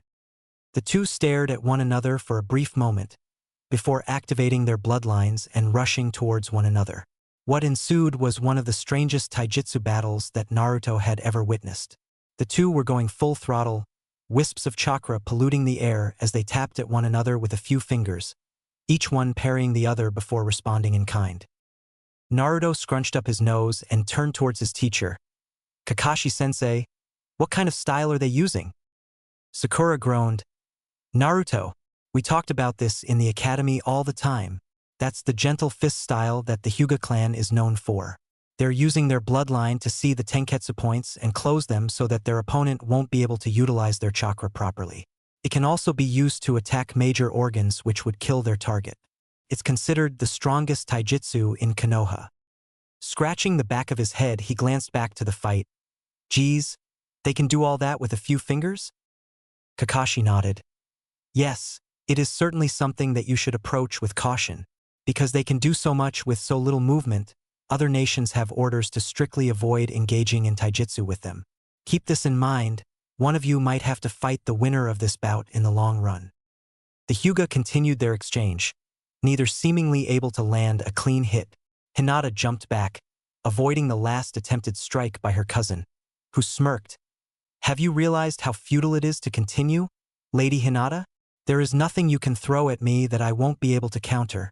Your knowledge of the gentle fist does not outstrip my own. Give up, before I am forced to defeat you. Hinata shook her head. I'm not done yet, Neji. In a flurry of hand signs, Hinata held a tiger seal before a clone puffed into existence beside her. Neji scoffed. What a waste. If you think a pair of extra hands will help you against me, then you're woefully out of your league. The Byakugan has no blind spot. I can tell the clone from the original and keep track of both. Hinata didn't respond. Instead, she gathered a few ninja tools and gave them to the clone. With her own shuriken in hand, Hinata threw a volley of the ninja stars straight at Neji entering the fray, as her clones circled around to the left to attack Neji's flank. Neji scoffed. Removing a kunai from his own holster, he parried the projectiles. Pathetic! Hinata was unmoved. Instead, she readied another volley to launch. Neji ran towards her, methodically blocking each piece of metal as he closed the distance between them. Hinata moved to keep her space, occasionally throwing another ninja tool in an attempt to slow her pursuer. It seemed futile. Neji was able to see every attack and act accordingly. However, whenever he was about to enter striking range, he would have to avert course to avoid another projectile from his flank. The clone worked to keep the right distance. Too far and it would be harder to intervene. Too close risked being dispelled. The process repeated 3 times, frustrating Neji, who stopped and glared at his cousin. He opened his mouth to speak, but closed his mouth when he noticed that the clone was picking up the discarded ninja tools off the ground. I see. You're aware that you'll only shame yourself and the clan if you attempt to fight me with the gentle fist. So you're running and hoping to tire me out. At least you're smart enough to realize that you're outmatched. But you only delay the inevitable. Hinata kept her stance. A ninja doesn't attack where the enemy is strong, but where the enemy is weak. Neji scoffed. A weakling's ideology. And no, a ninja's philosophy. Karin listened to her student, glancing over at Kakashi, who seemed to notice he was being looked at as he shifted his gaze lazily to her with a smile. Seems like she picked up quite a few things from those sessions with you, Kakashi-san. You have my thanks. Kakashi waved his hand. Mama, no need for the san, Karin. It makes me feel old. She's not so bad. She just needed a little change in perspective and a spoonful of confidence. I actually considered having her just hang around Sasuke. He's got more than enough to spare. Said Uchiha, grumbled something that sounded like nothing wrong with positive self-image. The red-eyed Jounin laughed. I see. I've been working with her on that, but it seems that your way really broke through to her. Kakashi shrugged. Now you set the foundation, I just added a little incentive. Incentive? Kakashi scratched the side of his face. It's nothing worth mentioning, trust me. He was not going to tell her that he knowingly had her train with her Byakugan near the bathhouse while Naruto was soaking. I still can't figure out who's worse, me for exposing my preteen student to his crush's all-seeing eyes, or her who saw and never once objected to it. No, he'd keep that little detail to himself. After all, he wasn't going to be the one responsible to corrupting a clan heiress. The audience watched as the fight began again. Wanting to break the stalemate, Neji kicked up the pace. Using chakra to increase his speed, he once again moved to close the distance, coming closer to his cousin before he was forced to avoid the clone's attack. Spinning, he avoided the projectile while letting his kunai fly towards the clone, who had to scramble to avoid being hit. Now in range, and with no time to grab more tools, Neji met with Hinata with a clash of hands. The two continued their attacks, Neji occasionally breaking off to avoid being hit by the clone, but with their close proximity, the clone couldn't get in a good shot without risking hitting Hinata. Neither the clone or Hinata being able to land a single hit or force him to disengage. Finally, after brushing away another strike from Neji, who was too slow to put up his guard, Hinata slammed her palm into the center of Neji's chest, who skid back from the force. Naruto was ecstatic. All right, Hinata. The girl smiled at his praise, but her smile faltered as she noticed that her cousin's chakra network was undamaged. I see you realize how hollow your strike was. Turning her attention to her hands, she was startled to see that both of her tenketsu points near her wrists were closed, effectively cutting chakra to her hands, preventing her from using the gentle fist. With that, your jutsu are sealed, and so is the gentle fist. It is as I said, you are fated to lose this match. Hinata trembled as she readied her hands again. I might not have the gentle fist, but I won't give up. Ninja are expected to overcome all obstacles that stand in their way. I won't give up without giving it my all. That is my ninja way. Still shaking, she stood her ground and locked eyes with her cousin. Neji scowled as he rushed towards Hinata, intent on finishing the fight. He closed the distance, forcing his way inside and past Hinata's guard to deliver another strike towards her heart. At the last minute, he was forced to change his attack to the clone, who had abandoned their projectile strategy and rushed in behind him. Catching it mid-strike with a palm to the chest, Neji smirked. And just like that, your little clone is erg. To the surprise of Neji and the audience, the clone dispelled not in a puff of smoke, but with a cackle of electricity that seemed to invade the Hyuga's system, shocking him and bringing him to his knees. He struggled to look at Hinata, his movements jerky as his whole body twitched. He looked like he wanted to speak, but couldn't get the words out. Lighting clone, capable of shocking opponents upon dispelling. Why, you were right, Neji-san. There was nothing I could use in the Hyuga style that you wouldn't know how to deal with, but I am more than just the heiress of the Hyuga clan, and you are more than just a branch member. We cannot control how we enter this world or to whom, Neji-san, but we do control our destiny. This match is mine. Karinai watched in surprise before turning to Kakashi. Lighting manipulation? That fast. Kakashi gave her an eye smile. Her control, like most Hyuga, is above average and she has the chakra pool for it. It's low-level nature manipulation, but she's a quick study. Karinai nodded and filed that away for later usage. He left out that he'd actually had a shadow clone of himself disguised as Naruto working out near her whenever they had a session. I should probably give him a heads up at some point, at least about that little tidbit. Neji struggled to gain control over his body, but it was clear that he was at Hinata's mercy as she removed a kunai from her pouch. Neji-san surrender dash. She never got to finish. As she moved to put the blade against his neck, Neji regained control of his body. Snarling, he hit various tenketsu points on Hinata's person, closing them and doing damage at the same time. He finished with a strike center mass, similar to what Hinata had done to him earlier but with the full effects of the gentle fist. Hinata gasped and fell to her knees, pain radiating all over her body. She coughed blood as she tried to keep her breath, splattering the ground with a size-able amount. Heiei forced his way between the two, placing a hand onto Neji's chest to push him away as he called for a medical team. Kakashi frowned. He went for a kill shot. Sakura gasped as Team 7 turned towards their teacher. Really? But they're family. Kakashi nodded. Yes, but there is bad blood. It's not my place to share. But he went at her with the intent to kill. Naruto watched as Hinata was loaded onto a stretcher by two of the medical ninja. Her breathing labored and her face twisted in pain. Cough, winner. Neji Hyuga. Neji regained his stoic expression as he straightened up. Like I said, trash will always be trash. That's enough.